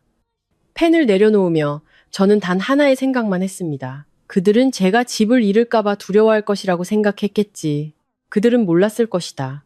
내가 가장 두려워하는 것은 무시당하는 것이라는 사실을. 다음 날 아침, 저는 위조 혐의가 있는 대출 서류와 함께 고소장을 제출하고 평소처럼 출근했습니다. 저는 복수심에 불타거나 문을 닫고 울거나 시댁 식구들을 찾아가 잘잘못을 따지지도 않았습니다. 눈물과 떼를 쓰는 사람들에게는 절차, 서류, 그리고 서명과 도장만이 유일한 무기라는 것을 알았기 때문입니다. 저는 이 변호사에게 단 한마디만 부탁했습니다. 법에 따라 가장 빠르게 처리해 주세요. 더 이상 시간을 끌며 그들이 다른 짓을 하게 만들고 싶지 않아요. 정오쯤 이 변호사에게서 전화가 왔습니다. 은행 측에서 대표님 통보를 받고 조사에 협조하기로 했습니다. 경찰서에서도 초기 내용을 파악했고요. 오늘 오후에 은행에서 현장과 서류 대조를 위해 직원을 보낼 겁니다. 자택에 계실 수 있나요? 저는 즉시 대답했습니다. 네, 빠를수록 좋습니다. 전화를 끊고 저는 차를 몰아 곧장 저택으로 향했습니다. 가는 길에 시어머니가 보일 온갖 반응을 상상했습니다. 울부짖거나 피해자 행세를 하거나 제가 집안을 망친다고 비난하거나. 하지만 그들이 어떤 연기를 하든 오늘은 서류에 서명해야만 할 것이었습니다. 대문에 도착하자마자 몇몇 친척들이 모여 서 있는 것이 보였습니다. 모두의 얼굴이 팽팽한 활시위처럼 굳어 있었습니다. 아마 은행과 경찰이 온다는 소식이 바람보다 빨리 퍼졌을 겁니다. 제가 들어서자 저보다 나이가 몇 살 많은 고모 한 분이 협박과 조언을 섞은 말투로 말했습니다. 서연아, 무슨 일을 하든 남들 보기 부끄럽게 외부 사람까지 끌어들이지는 마라. 저는 그 고모를 보며 단호하게 말했습니다. 고모님, 걱정 마세요. 남들 웃음거리 만들려고 부른 게 아니에요. 제 집을 아무도 빼앗지 못하게 하려고 법을 부른 겁니다. 거실로 들어서자 시어머니가 소파 한가운데 위험 있게 앉아 있었습니다. 얼굴은 얼음장처럼 차가웠죠. 옆에는 민호와 몇몇 가까운 친척들이 앉아 있었습니다. 민주는 구석에 서서 불안한 듯 주먹을 쥐었다 폈다 하고 있었습니다. 시어머니가 저를 보며 도전적인 한마디를 던졌습니다. 아주 대단하시네. 기어이 일을 크게 벌여서 우리 집안을 진흙탕에 처박아야 속이 시원하겠어? 저는 가방을 내려놓고 똑바로 쳐다보았습니다. 제가 누구를 처박는 게 아니라 누구도 저를 짓밟지 못하게 하는 겁니다. 말이 끝나기도 전에 초인종이 울렸습니다. 제가 문을 열자 셔츠 차림에 사원증을 건 은행 직원과 서류 가방을 든 다른 직원, 그리고 그 뒤로 이 변호사와 함께 아주 진지한 태도의 경찰관 2명이 서 있었습니다. 저는 모두를 거실로 안내했습니다. 몇 분 만에 시댁 식구들이 늘 회의장으로 쓰던 거실은 진짜 업무 공간으로 변했습니다. 더 이상 소리 지르며 감정을 풀 수 있는 자리가 아니었죠. 눈앞에 서류가 놓여 있었기 때문입니다. 은행 직원이 먼저 입을 열었습니다. 아주 정석적인 말투였죠. 오늘 저희는 박서연 고객님의 담보대출 서류 관련 이해 제기에 대해 사실 확인차 방문했습니다. 관련자분들의 협조를 부탁드립니다. 이 변호사가 서류 가방을 내려놓으며 간결하게 말했습니다. 현장에서 즉시 회의록을 작성하고 내용 대조 및 각 당사자의 의견을 기록할 것을 요청합니다. 또한 위임장 서명의 진위가 밝혀질 때까지 해당 거래의 효력을 임시 중단할 것을 요구합니다. 시어머니가 즉시 벌떡 일어나 말이 끝나기도 전에 소리쳤습니다. 당신들이 남의 집에 왜 들어와? 여긴 우리 조상님 모시는 집이야. 누가 허락했어? 한 경찰관이 차분한 목소리로 제지했습니다. 저희는 신고에 따라 사실 확인차 나왔습니다. 업무가 원활히 진행될 수 있도록 조용히 해주십시오. 최 여사가 저를 향해 돌아서서 손가락질했습니다. 봤지? 네가 기어이 조상님 모신 집에 경찰까지 끌어들였어. 이 천벌 받을 것. 저는 더 이상 참지 않았습니다. 천벌 받을 짓은 남의 서류 위조하는 거죠. 어머니, 본질을 흐리지 마세요. 방안이 순간 조용해졌습니다. 몇몇 친척들이 시어머니를 다른 눈으로 보기 시작하는 것이 느껴졌습니다. 서류 위조라는 말은 시장 바닥의 말싸움과는 차원이 다른 무게를 가졌기 때문입니다. 은행 직원이 서류를 꺼내 위임장 페이지를 펼쳤습니다. 그가 저를 보며 물었습니다. 이 서명이 고객님 것이 아니라고 확인하시는 거죠? 저는 고개를 끄덕였습니다. 네, 아닙니다. 저는 남편 김민준 씨에게 제 재산을 담보로 제공하라고 위임한 적이 없습니다. 이 변호사가 즉시 덧붙였습니다. 김민준 씨에게 합법적인 위임을 받았는지 확인을 요청합니다. 이 변호사가 민준을 향해 돌아섰습니다. 김민준 씨, 솔직하게 대답해 주세요. 박서연 씨에게 위임받았습니까? 민준은 그 자리에 얼어붙었습니다. 온 가족이 그를 쳐다보고 있었습니다. 시어머니는 칼날 같은 눈으로 그를 쏘아보았고 민호는 대충 둘러대라는 듯 비웃고 있었습니다. 민준이 입술을 달싹이다가 마침내 잠긴 목소리로 내뱉었습니다. 아니요, 위임받지 않았습니다. 단 몇 마디였지만 분위기는 완전히 무너져 내렸습니다. 시어머니가 즉시 고함을 질렀습니다. 저놈은 네 남편이야. 남편은 당연히 그럴 권리가 있어. 그녀는 마치 법이 시어머니와 며느리 관계에 따라 움직여야 한다는 듯 확신에 차서 말했습니다. 이 변호사는 목소리를 높이지 않고도 모두가 이해할 수 있는 한마디를 했습니다. 법적으로 혼인 전 형성된 특유재산은 부부 공동재산으로 합의하지 않았거나 합법적인 위임장이 없는 한 배우자가 임의로 처분할 수 없습니다. 위조된 위임장에 근거한 거래는 무효입니다. 은행 직원도 그 말을 듣자 얼굴이 굳어졌습니다. 만약 이게 사실이라면 은행도 큰 문제에 휘말릴 수 있었기 때문입니다. 친척들은 정말로 두려워하기 시작했습니다. 아까까지 큰 소리치던 몇몇은 이제 조각상처럼 조용히 앉아 있었습니다. 누군가는 서로 눈짓을 주고받았습니다. 큰일 났다. 이건 더 이상 가족 문제가 아니다. 시어머니는 여전히 마지막 발악을 했습니다. 당신들 저 여자한테 속고 있는 거야. 저 여자는 내 며느리고 아내 것도 남편 거지.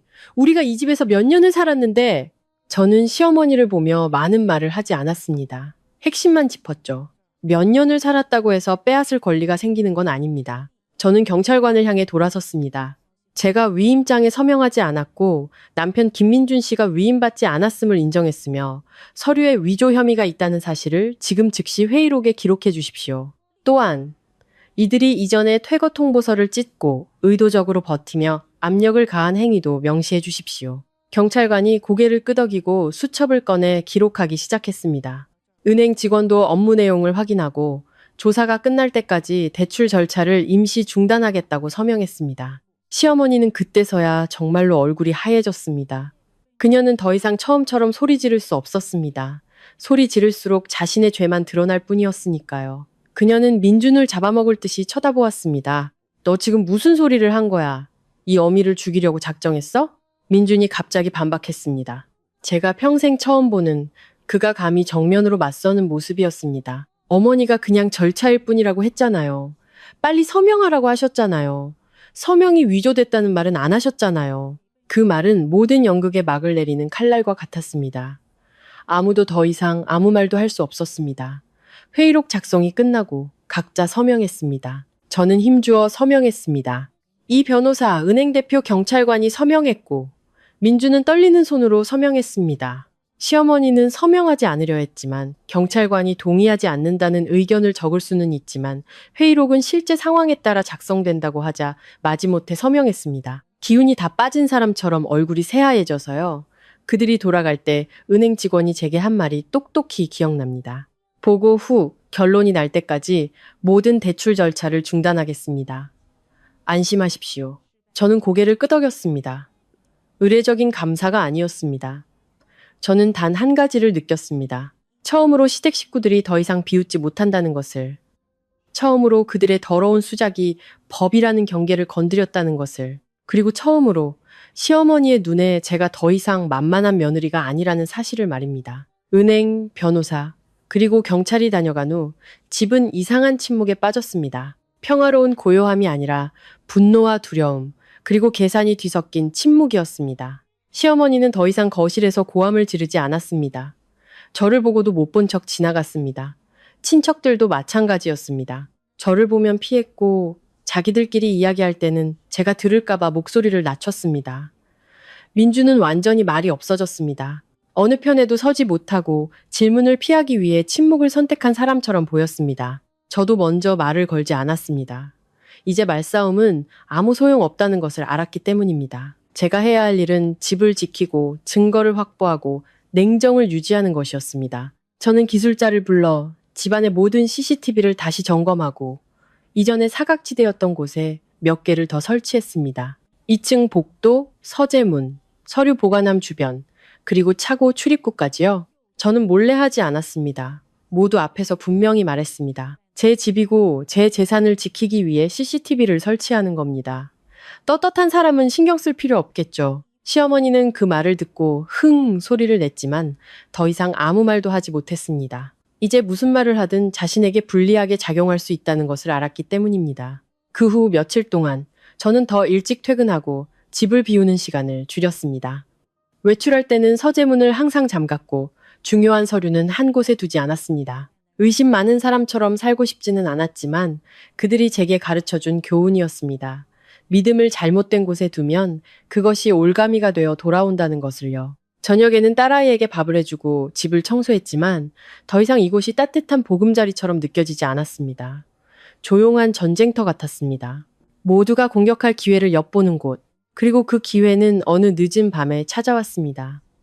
그날 저는 서명 위조 사건 관련 서류를 검토하느라 늦게 잠자리에 들었습니다. 누워있는데 복도에서 삐걱거리는 마룻바닥 소리가 들렸습니다. 아주 작은 소리였지만 이 집에 익숙한 저에게는 누군가 살금살금 걷고 있다는 것을 알아챌 수 있을 정도였습니다.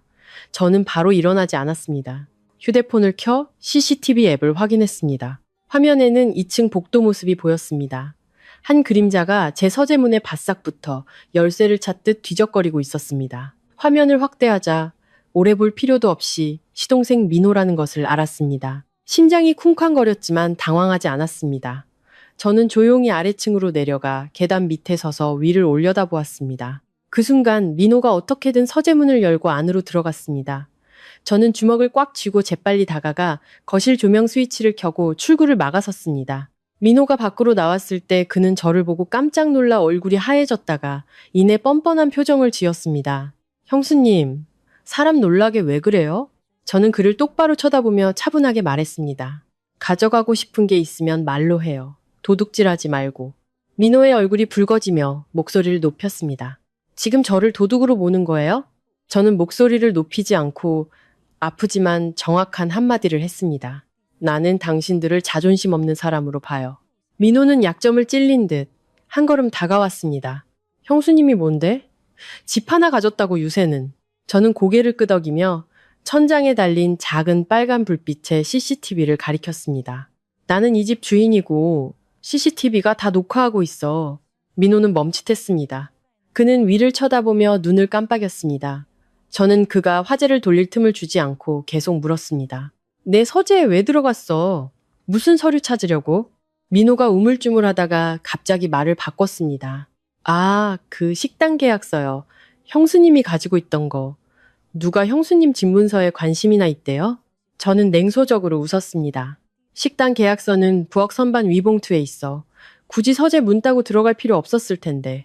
바로 그때 시어머니가 머리가 헝클어진 채 짜증스러운 얼굴로 방에서 나왔습니다. 한밤중에 무슨 소란이야? 민호는 즉시 어머니 등 뒤로 달려가 숨으며 오히려 저를 고자질했습니다. 어머니, 형수님이 저를 도둑으로 몰아요. 저는 시어머니에게 길게 설명하지 않았습니다. 그저 휴대폰을 들어 방금 녹화된 CCTV 영상을 보여주며 간결하게 말했습니다. 보시겠어요? 최 여사는 화면을 잠시 보더니 이내 고개를 돌리며 쏘아붙였습니다. CCTV 같은 건 얼마든지 편집할 수 있잖아. 저는 입꼬리를 올렸습니다. 그렇게 말씀하시면 내일 기술자 불러서 원본 추출하고 법적 증거로 만들죠. 걱정 마세요. 저는 절차대로 하니까. 분위기가 얼어붙었습니다. 민준도 놀라서 달려나왔습니다. 그는 저와 민호 그리고 어머니를 번갈아 보았습니다. 저는 더 이상 부드럽지 않은 목소리로 민준에게 말했습니다. 봤어? 이 사람들은 그냥 버티는 게 아니야. 서류를 뒤지고 있어. 당신은 언제까지 그냥 넘어가자고 할 거야? 민준이 당황해서 더듬거렸습니다. 서연아, 진정해. 내가 어머니랑 얘기해 볼게. 저는 말을 끊었습니다. 당신이 어머니랑 얘기한 결과가 뭔데? 내 집 담보로 잡히고 이제는 당신 동생이 내 서류를 뒤지잖아. 이게 아직도 사소한 일이야? 그날 밤 저는 잠을 이룰 수 없었습니다. 두려워서가 아니라 이것이 더 큰 폭풍의 전조라는 것을 알았기 때문입니다. 사람들은 판을 뒤집기 위해 서류를 뒤지는 법입니다. 은행 사건으로 체면을 구긴 그들은 저를 공격할 무언가를 더욱 필사적으로 찾고 있었습니다. 저는 친척들에게 해명하지도 제가 악하지 않다고 설명하러 다니지도 않았습니다. 한쪽 말만 듣는 사람들에게는 제가 무슨 말을 해도 변명으로 들릴 뿐이었습니다. 제 예감은 맞았습니다. 불과 이틀 후 제 휴대폰으로 모르는 번호의 전화가 오기 시작했습니다. 어떤 사람은 시어머니를 내쫓는 며느리가 어디 있냐며 비아냥거렸고 어떤 사람은 돈 많다고 인정을 저버리면 못 쓴다고 비난했습니다. 저는 듣고 끊었습니다. 설명하지 않았습니다. 그저 이 변호사에게 메시지를 보냈습니다. 이혼 서류 준비해 주세요. 더 이상 끌고 싶지 않습니다. 그날 밤 민준이 몰래 제 방으로 들어왔습니다. 온 가족이 들을까봐 두려워하는 작은 목소리로 말했죠. 서연아, 일 크게 만들지 마. 네가 원하는 거 다 들어줄게. 이혼만은 하지 마. 저는 그를 한참 동안 바라보았습니다. 욕설을 퍼부을 만큼 밉지는 않았지만 더 이상 맹목적으로 사랑하지도 않았습니다. 저는 오랫동안 마음속에 담아두었던 질문을 던졌습니다. 내 남편으로 남을 거야? 아니면 어머니 아들로 남을 거야? 민주는 그 자리에 얼어붙었습니다. 그날 밤 그의 침묵이 가장 확실한 대답이었습니다. 제 질문에 민주는 오랫동안 얼어붙어 있었습니다. 그는 당신을 선택한다고도 어머니를 선택한다고도 말하지 않았습니다. 그저 늘 그랬듯 무거운 한숨을 내쉬며 고개를 숙일 뿐이었습니다. 바로 그 고개를 숙이는 모습에 저는 깨달았습니다. 제가 그의 변화를 기다린다면 제가 지쳐 쓰러질 때까지 기다려야 할 것이라는 것을요. 저는 제 딸이 항상 누군가 서류를 뒤지고 엄마가 버릇없고 돈만 밝히는 악녀라는 수군거림 속에서 자라게 하고 싶지 않았습니다. 저는 가장 명확한 방법, 법으로 이 모든 것을 끝내기로 결심했습니다. 다음 날 아침, 저는 이 변호사를 만나 이혼 서류에 서명했습니다. 소송 기간 동안의 거주권 문제도 함께 해결해달라고 요청했습니다. 이 집은 혼인 전 제 특유 재산이었으니까요. 저는 다른 것은 아무것도 원하지 않았습니다. 오직 평온함, 그것 하나뿐이었습니다. 서명을 마친 후 저는 변호사를 보며 단호하게 말했습니다. 빠르게 처리해주세요. 단 하루도 더 같이 살고 싶지 않습니다. 이 변호사가 고개를 끄덕이며 확신에 찬 목소리로 말했습니다. 잘하셨습니다. 누구의 협박에도 두려워하지 마십시오. 그날 오후 저는 이혼소장 사본과 퇴거 통보서를 식탁 위에 올려놓았습니다. 그리고 민준을 불러내 온 가족 앞에서 분명하게 말했습니다. 이혼 소송을 제기했고 당신을 포함해 이 집에 얹혀 사는 모든 분들은 통보에 따라 30일 이내에 집을 비워주길 바랍니다. 이 집은 제 재산입니다. 시어머니는 이혼이라는 두 글자를 듣자마자 마치 꼬리를 밟힌 것처럼 벌떡 일어났습니다. 아하, 그래서 그랬구나. 뒤에 딴 놈이 있으니 우리 가족을 내쫓으려고 한 거였어. 내가 처음부터 알아봤지. 돈 많은 년들은 다 그렇다고. 저는 바로 반응하지 않았습니다. 그저 시어머니와 민호, 그리고 억울한 척하는 다른 친척들을 둘러보았습니다. 저는 깨달았습니다. 그들이 새로운 각본을 준비하고 있다는 것을. 자신들의 서류 위조, 담보대출, 서류 절도 시도 같은 범죄를 덮기 위해 저를 배신자로 만들려는 속셈이었습니다. 만약 그들이 저를 불륜녀로 만드는 데 성공한다면 친척들 눈에 저는 죄인이 되고 그들은 며느리에게 배신당한 피해자가 될 것입니다. 그래야만 그들이 이 집에 버티고 시간을 끌고 소란을 피워도 집을 빼앗으려 한다는 비난을 피할 수 있을 테니까요. 제 예상대로 불과 이틀 후 시어머니는 거실에서 가족회의를 열었습니다. 그녀는 종가 어른과 몇몇 연장자들을 불러 시시비비를 가리자고 했습니다. 제가 퇴근하고 들어서자 거실은 이미 사람들로 가득 차 있었습니다. 의자는 마치 법정처럼 두 줄로 배열되어 있었죠. 종가 어른이 중앙에 엄숙한 얼굴로 앉아 있었고 친척들은 양옆에 앉아 저를 피고인처럼 쳐다보았습니다. 시어머니는 제사상 옆에 서서 허리에 손을 얹고 큰 소리로 외쳤습니다. 오늘 종가 어른을 모셨으니 분명히 말하겠다. 이 며느리 박서연은 정숙하지 못하다. 애인이 있으니 이혼하자고 하는 것이고 집을 차지해 우리 가족을 길바닥으로 내쫓으려는 것이다. 저는 문 앞에 서서 서두르지 않았습니다. 주위를 한 바퀴 둘러보고는 씁쓸한 웃음을 터뜨렸습니다. 제가 집을 차지했다고요? 어머니, 지금 평생 가장 우스운 소리를 하고 계신 거 아세요? 종가 어른이 가르치려는 듯 테이블을 손가락으로 두드렸습니다. 며느라, 모든 일에는 순리가 있는 법이다. 이렇게 일을 크게 벌이는 건 옳지 않아. 저는 고개를 끄덕이며 아주 침착하게 대답했습니다. 네, 저도 순리대로 하고 싶어서 증거를 가져왔습니다. 시어머니가 즉시 말을 막았습니다. 무슨 증거? 또 무슨 거짓말을 하려고? 저는 논쟁하지 않았습니다. 휴대폰을 꺼내 종가 어른 앞 테이블 위에 올려놓았습니다. 그리고 천천히 말했습니다.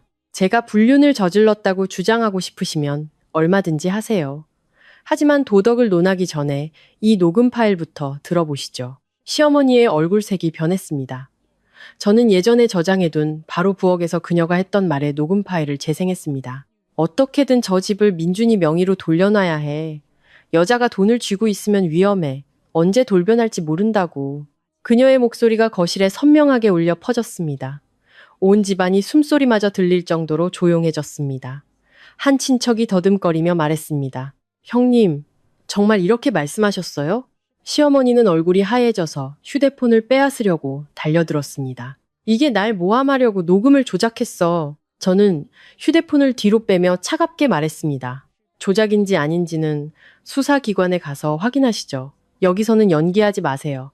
저는 종가 어른을 향해 돌아서서 못을 박듯 한 글자 한 글자 분명히 말했습니다. 저는 집을 차지하려는 게 아니라 다른 사람이 제 집을 차지하지 못하게 막는 겁니다. 종가 어른은 저와 시어머니를 번갈아 보더니 얼굴색이 완전히 바뀌었습니다. 그는 더 이상 처음에 단호한 목소리가 아니었습니다. 그럼 은행 대출 건은 어떻게 된 것이냐? 저는 간결하게 대답했습니다. 제 집을 담보로 한 대출 서류에 제 서명이 위조되었습니다.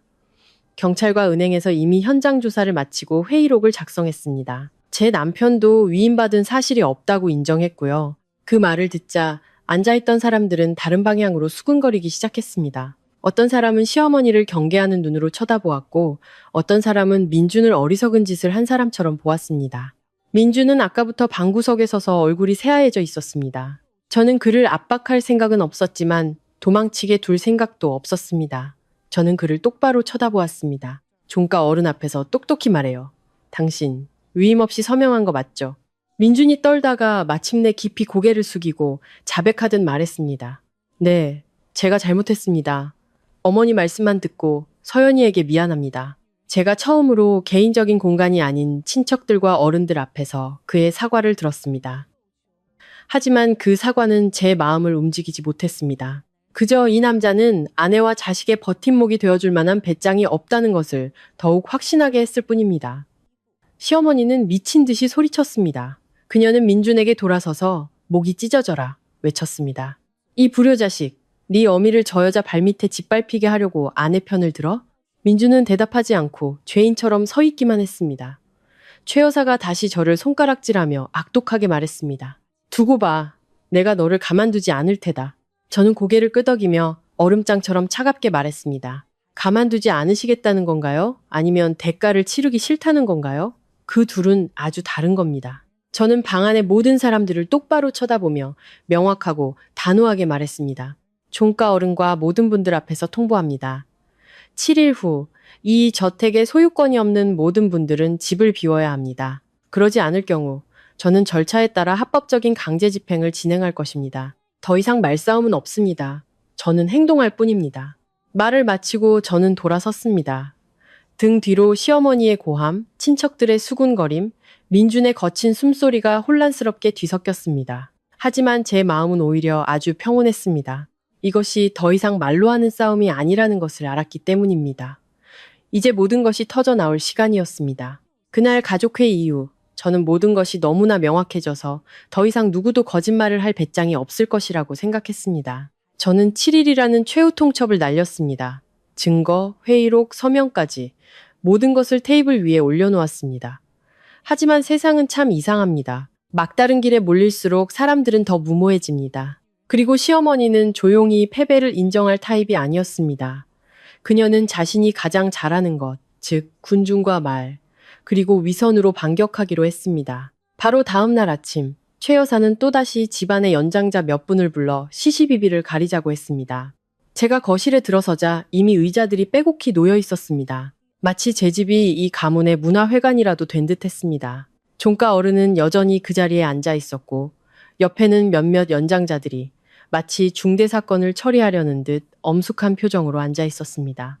시어머니는 방 한가운데 서서 허리에 손을 얹고 쏘아붙였습니다. 네가 이 집에 발을 들인 이상 너는 김씨 가문의 며느리다.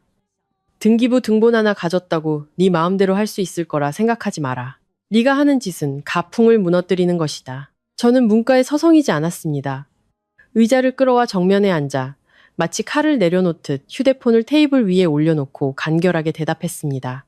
가풍은 어머니께서 제 이름을 족보에서 지우실 때 이미 무너졌습니다. 이제 와서 제게 어떤 며느리가 되라는 말씀이시죠? 방안이 순간 조용해졌습니다. 몇 번의 헛기침 소리와 함께 시선들이 오갔습니다. 시어머니는 분노로 얼굴이 붉어졌지만 여전히 도덕적인 척 목소리를 유지했습니다.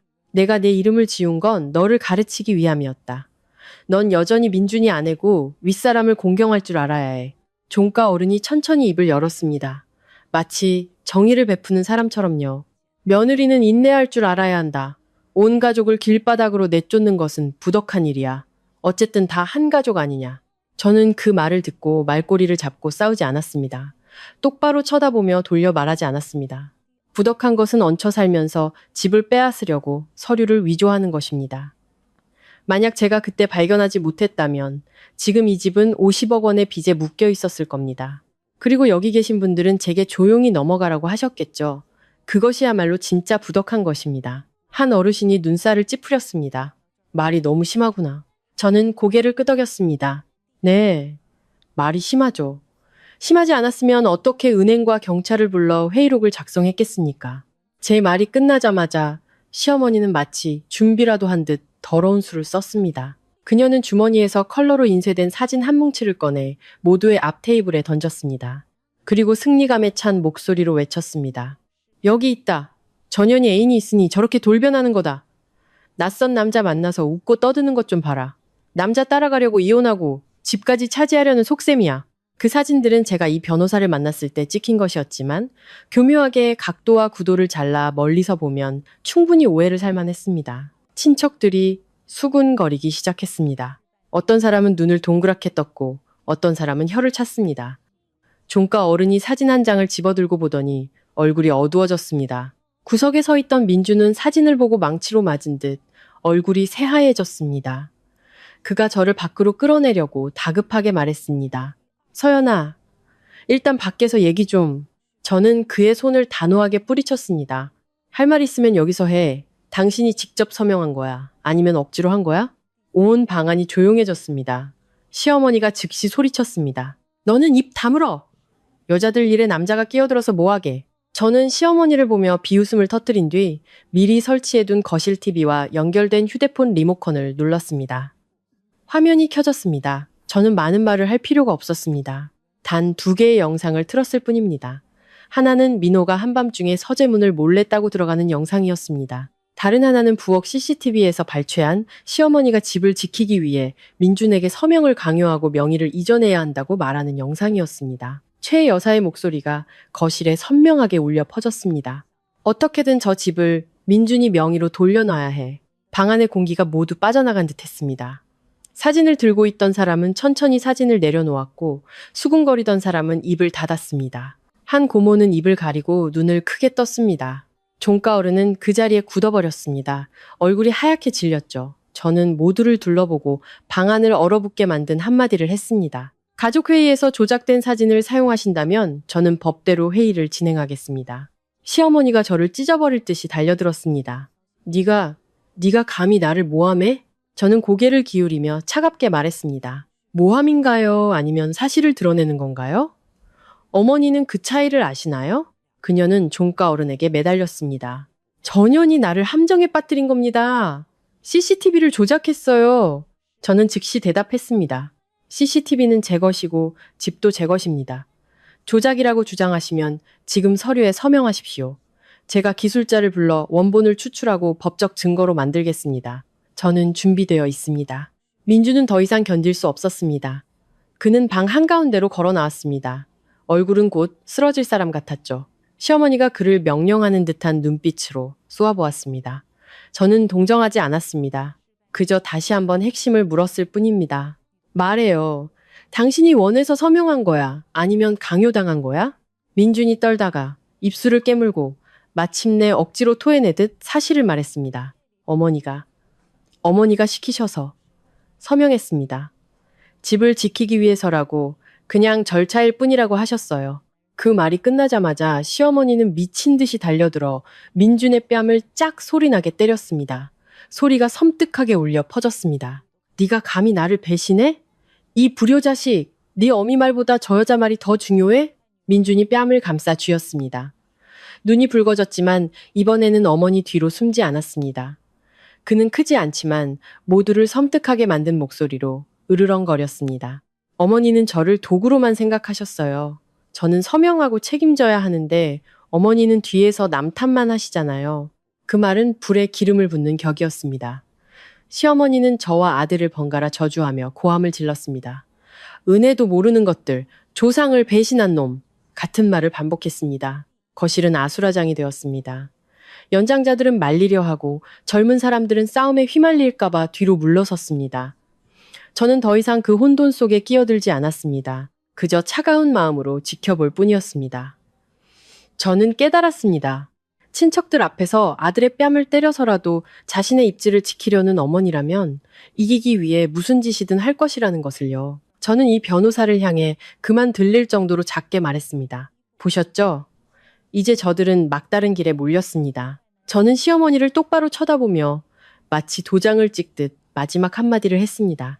다시 한번 마지막으로 말씀드리죠. 7일입니다. 협상은 없습니다. 저는 위층으로 올라가 방문을 닫았습니다. 아래층에서는 여전히 시어머니의 고함, 말리는 소리, 민준의 거친 숨소리가 들렸습니다. 하지만 제 머릿속에는 바늘처럼 날카롭고 분명한 생각 하나만 맴돌았습니다. 이제 저들은 무모한 짓을 할 것이다. 그날 밤 제가 방으로 올라가 문을 닫은 후 잠을 이룰 수 없었습니다. 아래층에서 들려오던 시어머니의 고함은 점차 잦아들었지만 그 침묵이 저를 안심시키지는 못했습니다. 저는 그들과 충분히 오래 살아봐서 알고 있었습니다. 그들이 더 이상 싸우지 않을 때 그것은 무언가를 꾸미고 있다는 뜻이라는 것을요. 저는 휴대폰을 켜 CCTV를 다시 한번 확인하고 잠을 청하지 않고 귀를 기울였습니다. 자정 무렵 방 안에 불이 한번 깜빡이더니 퍽 소리와 함께 꺼졌습니다. 저택 전체가 어둠에 잠겼습니다. 저는 즉시 일어났습니다. 이 동네에서 정전은 드문 일이었고 하필 이 시점에 일어난 것은 더욱 이상했습니다. 저는 방문을 열고 휴대폰 손전등을 켜 계단을 내려갔습니다. 아래층은 칠흑 같았고 창문 너머 가로등 불빛만이 희미하게 들어오고 있었습니다. 저는 곧장 배전반으로 향했습니다. 배전반 문은 살짝 열려 있었고 억지로 연 듯한 흔적이 있었습니다. 몇몇 전선은 비뚤어져 있었고 타는 듯한 플라스틱 냄새가 희미하게 났습니다. 심장이 거세게 뛰었습니다. 하지만 제 등골을 더 오싹하게 만든 것은 휘발유 냄새였습니다. 쏟아부은 것처럼 진한 냄새가 아니라 마치 공포심을 심기 위해 일부러 조금 뿌려놓은 듯한 옅지만 분명한 냄새였습니다.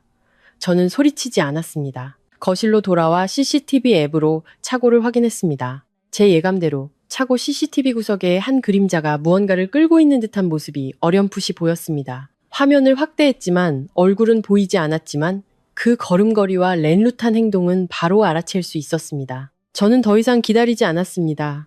방으로 달려가 딸 보배를 안아 들었습니다.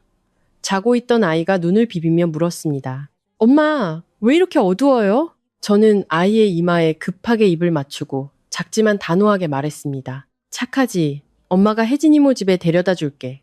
무서워하지 말고 엄마 말 잘 들어. 혜진은 제 절친한 친구로 몇 블록 떨어진 곳에 살고 있었습니다. 저는 급하게 겉옷을 걸치고 아이를 안아 아이의 서류와 필수품 몇 개를 챙겨 곧장 대문으로 향했습니다. 제가 문을 열자 시어머니가 어둠 속에서 방에서 나오며 비꼬는 목소리로 말했습니다. 한밤중에 애는 왜 데리고 나가? 저는 길게 대답하지 않았습니다. 안전한 곳으로 데려가는 거예요. 그녀가 비웃었습니다. 또 쇼를 하는구나. 저는 그녀의 그림자를 똑바로 쳐다보았습니다. 쇼인지 아닌지는 곧 아시게 될 거예요. 저는 아이를 혜진 이모 집에 데려다 주고 문단속 잘하고 하룻밤만 아이를 맡아달라고 부탁했습니다. 혜진은 제 얼굴을 보고 무슨 일이 있다는 것을 알아채고 더 묻지 않고 간결하게 말했습니다. 무슨 일 있으면 바로 전화해. 저는 집으로 돌아왔습니다. 전기는 여전히 들어오지 않았고 휘발유 냄새는 여전했습니다. 바로 그때 제 휴대폰이 CCTV 시스템의 경고 알림으로 계속 울렸습니다. 집 뒤 창고에서 연기가 감지되었다는 알림이었습니다. 저는 심장이 터질 듯한 기분으로 뒤뜰로 달려갔습니다. 창고 한쪽 구석에서 옅은 연기가 피어오르고 있었고 작은 불길이 쓰레기와 종이 상자에 옮겨 붙고 있었습니다. 큰 불은 아니었지만 분명히 누군가 불을 붙인 것이었습니다. 저는 무작정 불을 끄려고 달려들지 않았습니다. 뛰면서 119와 경찰서 그리고 이 변호사에게 전화를 걸었습니다. 저는 아주 빠르고 명확하게 상황을 설명했습니다. 배전반이 파손됐고 휘발유 냄새가 나요. 지금은 뒷창고에 불이 붙었습니다. 고의적인 방화가 의심됩니다. 변호사님, 바로 오셔서 현장 기록 좀 도와주세요. 소란을 들은 이웃들도 불을 켜고 달려나왔습니다. 한 분이 소화기를 가져와 도와주셨습니다. 몇 분 만에 불은 꺼졌습니다. 불길이 번지지는 않았지만 타담한 쓰레기 더미를 헤치자 휘발유 냄새는 더욱 심해졌습니다. 저는 젖은 시멘트 바닥을 보며 이것이 사고가 아니라는 것을 확신했습니다. 이것은 내일 아침 집이 안전하지 않으니 퇴거를 미뤄야 한다고 주장하기 위한 의도적으로 만들어진 현장이었습니다. 시간을 끌고 그 시간 동안 또 다른 더러운 짓을 꾸미기 위해서요. 소방차와 경찰이 도착하자 시어머니는 마치 무대 위의 배우처럼 뛰쳐나왔습니다. 그녀는 울며 가슴을 쳤습니다. 세상에 전현이 우리 가족을 다 불태워 죽이려고 해요. 제발 저 좀 살려주세요. 그녀는 저를 똑바로 가리키며 쉰 목소리로 외쳤습니다. 나를 길바닥으로 내쫓는 것도 모자라 이제는 산채로 태워 죽이려고 해. 저는 그녀와 마주서서 조금도 흔들리지 않았습니다. 많은 사람들이 놀랄 정도로 차가운 목소리로 말했습니다. 그렇게 말씀하시면 진술서에 서명하시죠. 자신 있으면 서명하세요. 최 여사는 순간 흠칫하더니 다시 고함을 질렀습니다. 내가 뭘 서명해? 난 늙어서 글도 몰라. 저는 입꼬리를 올렸습니다. 글도 모르시는 분이 진명이 이전이며 서류 서명이며 은행 대출까지 다 계획하셨어요? 그 말에 근처에 서 있던 이웃 몇몇이 서로를 쳐다보았습니다. 경찰이 모두를 진정시키고 제게 방화 혐의에 대한 증거가 있는지 물었습니다. 저는 논쟁하지 않고 휴대폰을 꺼내 보여주었습니다. 저희 집 CCTV에 다 녹화되어 있습니다. 직접 확인하시죠. 저는 뒤 창고 CCTV 영상을 틀었습니다. 화면에는 야구 모자를 쓴 남자가 몸을 낮추고 플라스틱 통을 들고 있는 모습이 선명하게 보였습니다. 그 걸음걸이, 그 모습은 틀림없었습니다. 그가 잠시 고개를 들었을 때 센서 등이 그의 얼굴을 정확히 비췄습니다. 김민호, 누군가 어머나 하는 소리를 냈습니다. 시어머니는 그 자리에 굳어버렸습니다. 민호가 집안에서 뛰쳐나왔습니다. 얼굴은 새하얘졌지만 여전히 큰 소리로 외쳤습니다. 형수님이 나한테 함정을 팠어. 나를 해치려고. 저는 민호를 얼음장처럼 차가운 눈으로 쳐다보았습니다. 내가 함정을 판 게 아니라 내 집에 CCTV를 설치했을 뿐이야. 경찰이 민호에게 설명을 요구했습니다. 그는 우물쭈물하며 어머니를 찾다가 으르렁거렸습니다. 그냥 쓰레기 버리러 간 거예요. 저는 화면을 가리켰습니다. 휘발유통으로 쓰레기를 버리나? 아무도 더 이상 아무 말도 할 수 없었습니다. 그때 민준이 나타났습니다. 동생이 휘발유통을 들고 있는 모습을 보고 그는 완전히 무너져 내렸습니다. 그가 제게 다가와 거의 애원하듯 끊어지는 목소리로 말했습니다. 서연아, 제발 걔한테 기회를 줘. 걔가 어려서 그래. 저는 그를 보며 무겁지도 가볍지도 않지만 단호한 목소리로 말했습니다. 기회는 충분히 줬어. 그 기회를 집을 불태우는 데 썼잖아. 민주는 그 자리에 얼어붙었습니다. 그의 눈에는 두려움뿐만 아니라 뒤늦은 후회 같은 것이 담겨 있었습니다. 시어머니는 우는 것을 멈추고 협박하기 시작했습니다. 그녀는 저를 손가락질하며 으르렁거렸습니다. 네가 우리를 쫓아내면 내가 너를 사회에서 매장시켜버릴 거야. 네가 얼마나 악독한 여자인지 온 세상에 알릴 테다. 저는 그녀를 똑바로 쳐다보며 한마디로 응수했습니다. 지금 스스로를 매장하고 계신 거예요, 어머니. 말을 마치고 저는 경찰에게 돌아섰습니다. 재물손괴 및 방화미수 혐의로 진술서를 작성하고 CCTV 영상을 증거로 제출하겠습니다. 끝까지 갈 겁니다. 그날 밤, 민호는 즉시 경찰서로 연행되었습니다. 그는 뒤돌아보며 욕설을 퍼부었지만 모든 것이 너무나 명확했기에 그 외침은 힘이 없었습니다. 시어머니는 문가에 서서 얼굴이 새하얘지고 입술을 떨면서도 증오에 찬 눈빛으로 저를 쏘아보았습니다. 그리고 저는 경찰차가 사라진 뒤에야 긴 한숨을 내쉬었습니다. 두려워서가 아니었습니다. 그들이 스스로 더 이상 물러설 수 없는 길로 들어섰다는 것을 알았기 때문입니다. 그리고 내일 아침, 이 싸움은 단순히 서류 싸움이 아니라 마지막 결정타가 될 것이었습니다. 민호가 경찰서로 연행된 다음 날 아침, 집은 마치 모든 소리가 사라진 듯 고요했습니다. 더 이상 시끄러운 웃음소리도, 냄비와 그릇 달그락거리는 소리도, 제가 들으라는 듯한 수군거림도 없었습니다. 변하지 않은 것은 단 하나, 저를 향한 시어머니의 증오와 두려움이 뒤섞인 눈빛뿐이었습니다. 저는 그녀가 마지막까지 버티고 있다고 생각했습니다. 뻔뻔하게 버티고 시간을 끌면 제가 결국 마음이 약해질 것이라고 믿고 있었죠. 하지만 그녀는 한 가지를 잊고 있었습니다.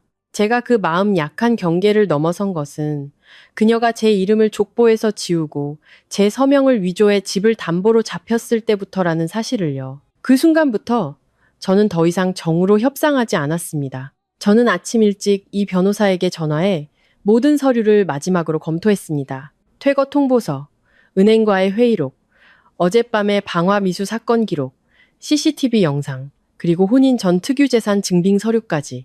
이 변호사가 확신에 찬 목소리로 말했습니다. 대표님, 침착하게 오늘 정해진 절차대로만 하시면 됩니다. 그들이 소리쳐도 그저 소리일 뿐입니다. 저는 대답했습니다. 그들이 조용해지길 바라는 게 아니에요. 그냥 떠나길 바랄 뿐입니다.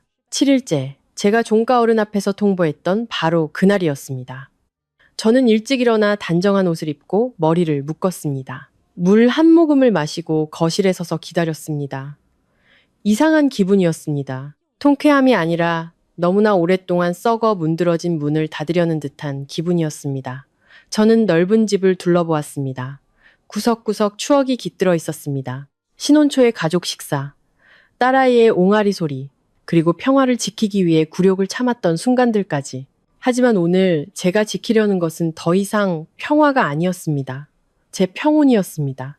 8시쯤 대문 앞에 차가 멈췄습니다. 동네 통장님, 경찰, 그리고 강제집행지원팀이 아주 정중한 태도로 도착했습니다. 이 변호사는 서류 가방을 들고 제 옆에 섰습니다. 대문이 열리자마자 시어머니가 기다렸다는 듯 뛰쳐나와 날카롭게 소리쳤습니다. 당신들 남의 집에 왜 들어와? 여긴 내 아들 집이야. 들어오지 마. 그녀는 마치 막아서기만 하면 모든 것이 사라진다고 믿는 것처럼 두 팔을 벌려 길을 막았습니다. 한 경찰관이 차분한 목소리로 말했습니다. 저희는 재산 소유자의 요청에 따라 업무를 집행하러 왔습니다. 협조해 주십시오. 시어머니가 으르렁거렸습니다. 무슨 소유자? 전혀는 민준이 아내고 아내 것도 남편 거지. 이 변호사가 반걸음 나서서 한 글자 한 글자 분명하게 말했습니다. 이 주택은 혼인 전 형성된 박서연 대표님의 특유재산입니다. 여기 소유권 증빙 서류가 있습니다. 이것은 절차에 따라 발부된 퇴거 통보서입니다. 이것은 위조 행위에 대한 은행 및 경찰의 회의록이고 이것은 방화미수 관련 재물 손괴 사건 기록입니다. 방화미수라는 말을 듣자 시어머니는 순간 움찔했지만 여전히 버텼습니다. 그녀는 큰 소리로 외쳤습니다. 얘들아, 다들 나와봐라. 저것들이 우리를 길바닥으로 내쫓는다. 몇 분 만에 12명의 대가족이 쏟아져 나왔습니다. 얼굴을 찌푸린 사람, 아직 잠이 덜 깬 사람, 어린아이를 끌고 나온 사람, 시어머니 뒤에 숨은 사람까지 몇몇은 이미 가방을 챙겨들고 있었습니다. 아마 어젯밤 민호의 방화 미수 사건 이후 그들도 두려워지기 시작했을 겁니다. 그리고 저는 그들이 이전까지 교묘하게 감춰왔던 본색이 드러나는 것을 똑똑히 보았습니다. 어떤 사람은 시어머니를 원망하는 듯 쳐다보았고, 어떤 사람은 너 때문에 우리가 이 고생이다 라는 듯 민준을 쏘아보았으며, 어떤 사람은 조용히 빨리 뜨자고 서로 속삭였습니다. 시어머니는 여전히 가문의 대변인인 양 저를 손가락질했습니다. 봤지? 네가 우리 가족을 다 고생시키는 거야. 너처럼 악독하면 조상님이 돌봐주실 것 같아? 저는 한숨 쉬지도 해명하지도 않았습니다. 그저 아주 평온한 목소리로, 하지만 그들의 아픈 곳을 정확히 찌를 한마디를 했습니다. 저는 착한 사람을 내쫓는 게 아니라 은혜 모르는 사람을 배웅하는 겁니다. 몇몇 친척들이 고개를 숙였습니다. 어떤 사람은 고개를 돌렸고 어떤 사람은 귀가 빨개졌습니다. 그들도 자신들이 제 선의 덕분에 이곳에 머물렀지만 집을 빼앗으려는 음모로 보답했다는 것을 알고 있었기 때문입니다. 지원팀이 절차를 설명하고 모두에게 퇴거를 요청하자 시어머니는 미친 듯이 날뛰기 시작했습니다. 그녀는 저를 향해 곧장 달려들어 눈을 부릅뜨고 제 손에 들린 서류를 낚아채려 했습니다. 이리 내놔. 등기부등본 어디 있어? 당장 내놔. 제가 한 걸음 물러서자 경찰이 즉시 그녀를 막아서며 질서를 유지하라고 경고했습니다. 그녀는 여전히 발버둥치며 외쳤습니다. 전현이 등기부등본을 숨겼어. 집을 차지하려고. 저는 똑바로 쳐다보며 조금도 떨지 않는 목소리로 말했습니다. 등기부등본은 제가 가지고 있는 게 맞고 어머니께서 빼앗으려는 건 틀렸습니다. 바로 그때 민준이 마당 한가운데로 걸어 나왔습니다. 저는 그가 또 침묵할 것이라고 생각했지만 아니었습니다. 그가 무릎을 꿇었습니다. 제 앞이 아니라 그의 어머니 앞에서요. 그의 목소리는 고통과 무력감으로 잠겨 있었습니다. 어머니, 제발 그만하세요. 제가 잘못했어요. 시어머니는 마음이 약해지기는커녕 모두가 보는 앞에서 그의 뺨을 세게 때렸습니다. 때리면서 소리쳤습니다. 이 등신 같은 놈, 저 여자한테 네 어미가 짓밟히게 둘 셈이냐? 민준이 뺨을 감싸쥐었습니다. 눈이 붉어졌지만 이번에 제가 본 그의 눈빛은 더 이상 두려움이 아니었습니다. 분노와 수치심이었습니다. 어머니는 저를 도구로만 생각하셨어요. 그 광경에 많은 친척들이 굳어버렸습니다. 어떤 사람은 세상에 라고 외치며 아이를 데리고 뒤로 물러섰고 어떤 사람은 차 트렁크를 열고 여행 가방을 꺼내기 시작했습니다. 그리고 마치 약속이라도 한 듯 한 명씩 집으로 들어가 짐을 끌고 나왔습니다. 여행 가방 바퀴가 마당 돌바닥 위를 구르는 소리가 섬뜩하게 울려 퍼졌습니다. 마치 자존심을 베어내는 소리처럼요. 넓었던 집이 서서히 비어갔습니다. 한 사람이 나갈 때마다 거실에 빈 공간이 하나씩 늘어났습니다. 한 젊은 친척은 여행 가방을 끌며 시어머니를 탓했고 다른 사람은 민준을 탓했습니다. 네가 서명을 잘못해서 온 가족이 이 고생이야. 시어머니는 대문 앞에 서서 울며 저주를 퍼부었습니다. 너희들 다 벌 받을 거야. 이 악독한 며느리. 저는 그녀에게서 몇 걸음 떨어진 곳에 서서 다가가지도 물러서지도 않았습니다. 똑바로 쳐다보며 제사날부터 마음속에 담아두었던 마지막 말을 했습니다. 어머니께서 어제 족보에서 제 이름을 지우셨죠.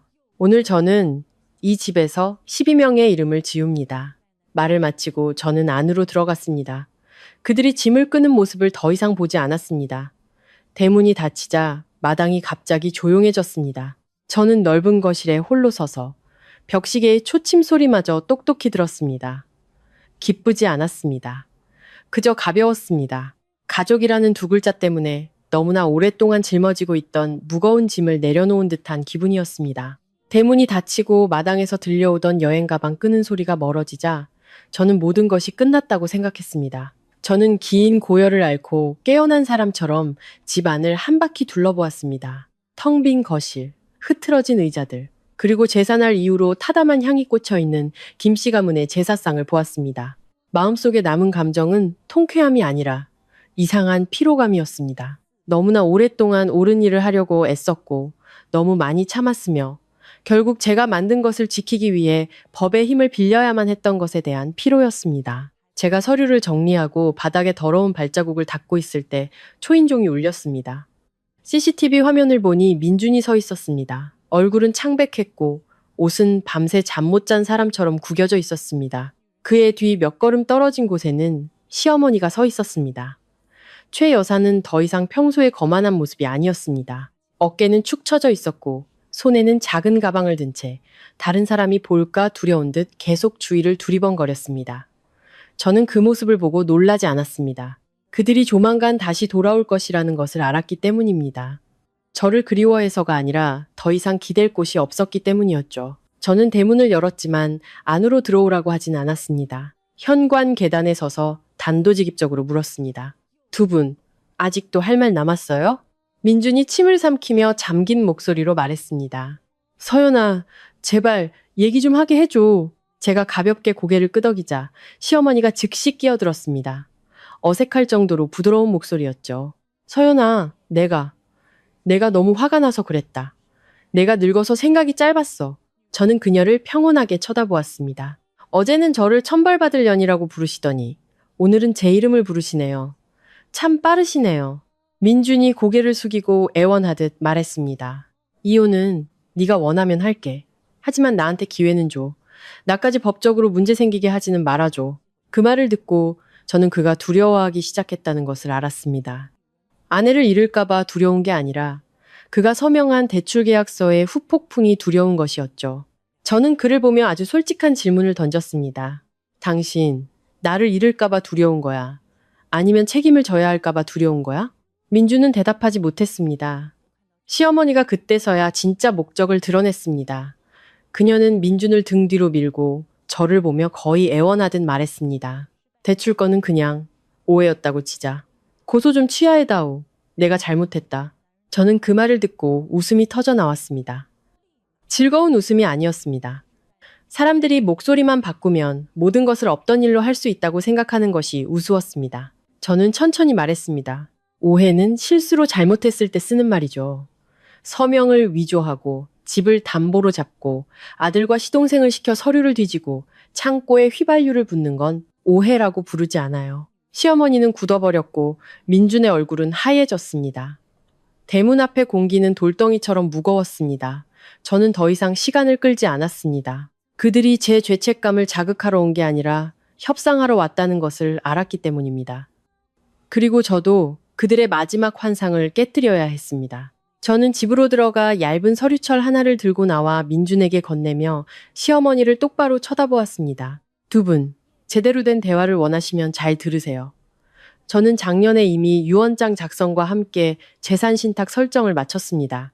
민준의 눈이 커졌습니다. 신탁? 시어머니는 믿을 수 없다는 듯 그 자리에 얼어붙었습니다.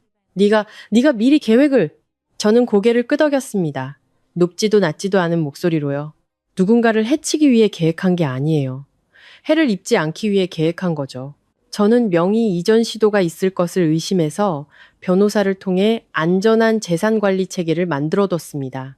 이 집의 처분 권한은 구체적인 조건에 따라 보호됩니다. 서류를 위조하거나 재산을 파손하거나 자녀의 양육권을 침해하는 행위를 한 사람은 이 재산과 관련된 모든 권리를 잃게 됩니다. 부부라는 명목으로 거주할 권리, 재산을 요구할 권리, 분할을 청구할 권리까지 모두요.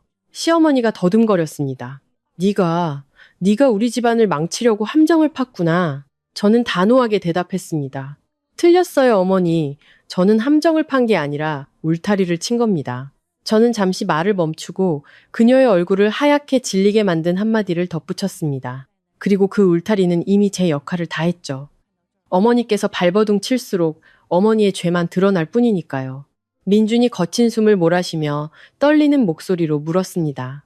그럼 나는 어떻게 되는 거야? 저는 그를 보며 꾸짖지도 위로하지도 않았습니다. 스스로에게 물어봐. 펜을 잡고 서명할 때 무슨 생각을 했는지. 아내에게 한마디 상의도 없이 어머니가 두려워서 그저 같은 편에 서고 싶어서 서명했잖아. 이제 그 선택에 대한 책임을 져야지. 저는 이것이 더 이상 집안의 애원으로 해결될 문제가 아니라는 것을 분명히 했습니다. 50억 대출은 중단되었지만 위조된 서류는 여전히 조사 중이야. 서명한 사람은 없던 일이 될 수 없고 다른 사람에게 책임을 떠넘길 수도 없어. 시어머니는 그 말을 듣고 다리에 힘이 풀린 듯 주저앉을 뻔했습니다. 그녀는 목소리를 완전히 바꿔 애원했습니다. 내가 늙어서 그랬다. 제발 나 좀 용서해다오. 나는 그저 내 아들에게 집을 지켜주고 싶었을 뿐이야. 저는 그녀를 보며 무겁지 않지만 차가운 한마디를 했습니다. 나이가 많다는 것이 악행을 저지를 면허가 되지는 않아요. 어머니는 아들에게 집을 지켜주고 싶으셨겠죠. 하지만 그 방법이 며느리의 집을 빼앗는 것이었고, 명예를 지키는 방법이 불륜 사진을 조작하는 것이었고, 가족을 지키는 방법이 온 친척을 동원해 저를 짓밟는 것이었죠. 어머니가 한 모든 것은 무언가를 지키기 위함이었지만 전부 더러운 손으로 한 것들이었어요. 저는 그들이 더 이상 말할 틈을 주지 않았습니다. 제가 해야 할 일이 하나 더 남아 있었기 때문입니다. 그들이 항상 두르고 있던 위선의 가면을 벗겨내는 것. 저는 민준에게, 그리고 시어머니가 듣도록 말했습니다. 저는 이 모든 증거를 종가 어른과 저에게 도덕을 가르치려 했던 모든 분들께 보낼 겁니다. 그분들도 자신들이 어떻게 이용당했는지 알아야죠. 민준이 경악했습니다. 서연아, 그렇게 하면 우리 집안 체면이. 저는 그를 똑바로 쳐다보며 대답했습니다. 체면을 잃은 건 당신들 행동 때문이지 내 말 때문이 아니야. 그날 오후 저는 정말로 그렇게 했습니다. 길게 쓰지 않았습니다. 필요한 것들만 보냈습니다. 명의 이전을 논의하는 녹음 파일, 은행과 경찰의 회의록, 그리고 민호의 방화미수 CCTV 영상까지, 그리고 짧은 한마디를 덧붙였습니다. 저는 말로 싸우지 않겠습니다. 그저 사실을 봐주시길 바랍니다. 저녁이 되기 전 종가 어른에게서 전화가 왔습니다. 그의 목소리는 더 이상 이전처럼 단호하지 않았습니다. 훨씬 부드러워져 있었죠. 우리가 너를 오해했다. 미안하다. 저는 전화를 들고 있었지만 마음이 그다지 가벼워지지 않았으며 사과는 너무 늦었기 때문입니다. 그리고 족보에서 이름이 지워지거나 불륜 누명을 쓰는 것보다 더 아픈 것이 있었습니다. 저는 딸아이가 곰 인형을 안고 앉아있는 방 안을 보았습니다.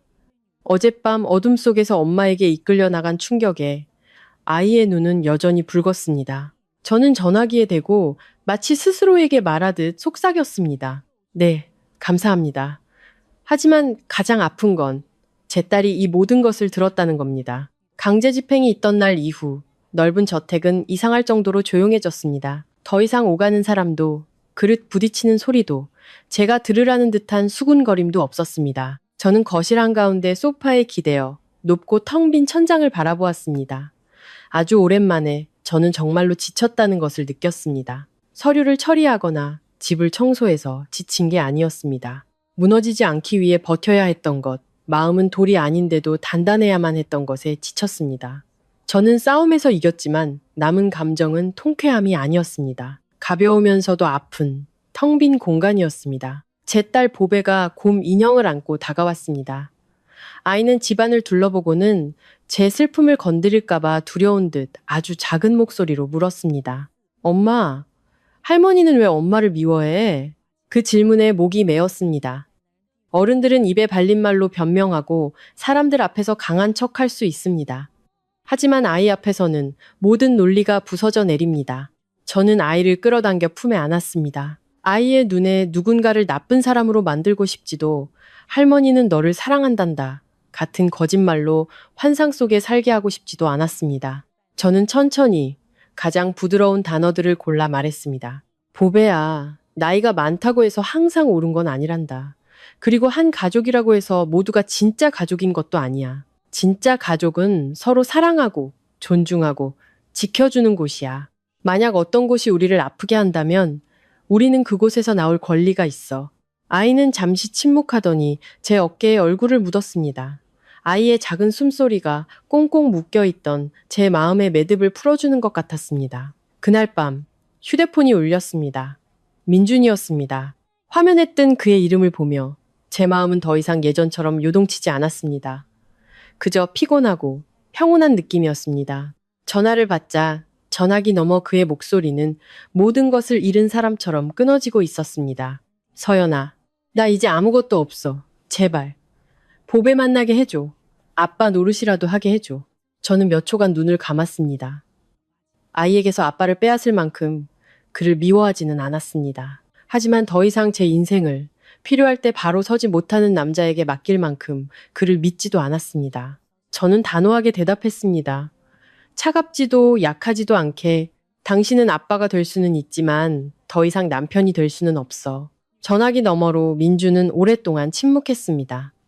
그의 숨소리, 그리고 억지로 삼키는 울음소리가 들렸습니다. 그리고 그가 작게 말했습니다. 알아, 내가 잘못했어. 저는 더 이상 아무 말도 하지 않았습니다. 어떤 사과는 일찍 했더라면 한 가정을 구할 수 있었을 겁니다. 하지만 너무 늦어버린 사과는 텅 빈 방의 메아리에 불과했습니다. 저는 아이 문제로 민준과 따로 만났습니다. 집도 사람 많은 곳도 아니었습니다.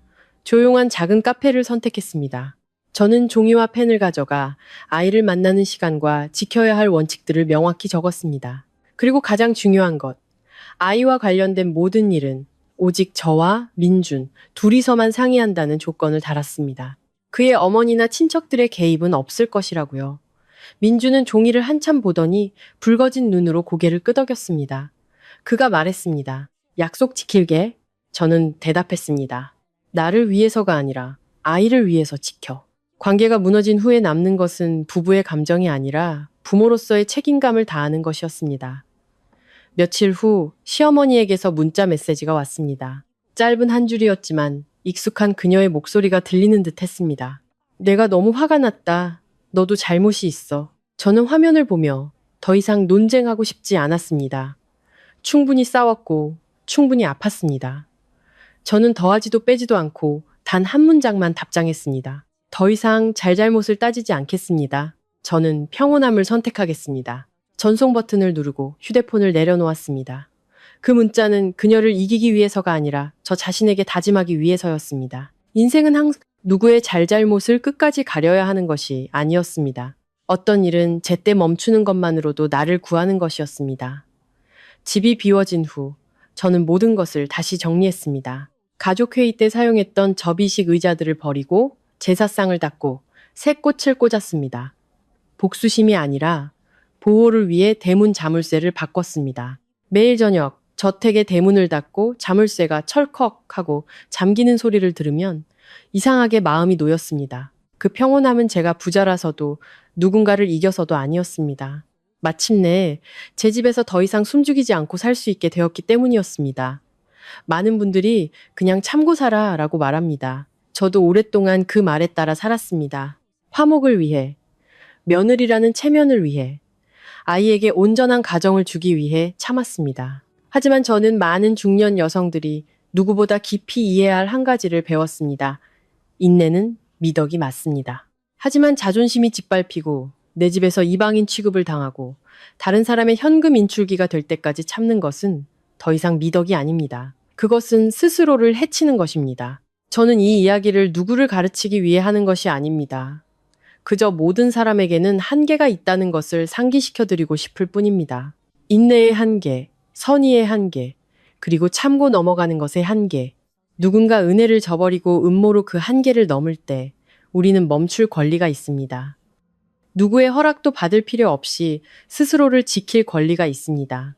족보에서 제 이름이 지워졌다고 해서 제 가치가 사라지는 것은 아닙니다. 저는 여전히 저 자신이고 제 힘으로 일하고 제 사랑으로 아이를 키우고 제 자존심으로 살아가는 여성입니다. 저는 단지 탐욕과 체면 때문에 자식과 후손들 앞에서 사람이라는 두 글자에서 스스로를 지워버린 사람들이 안타까울 뿐입니다. 그것이야말로 가장 큰 상실이며 어떤 집으로도 다시 살 수 없는 것입니다.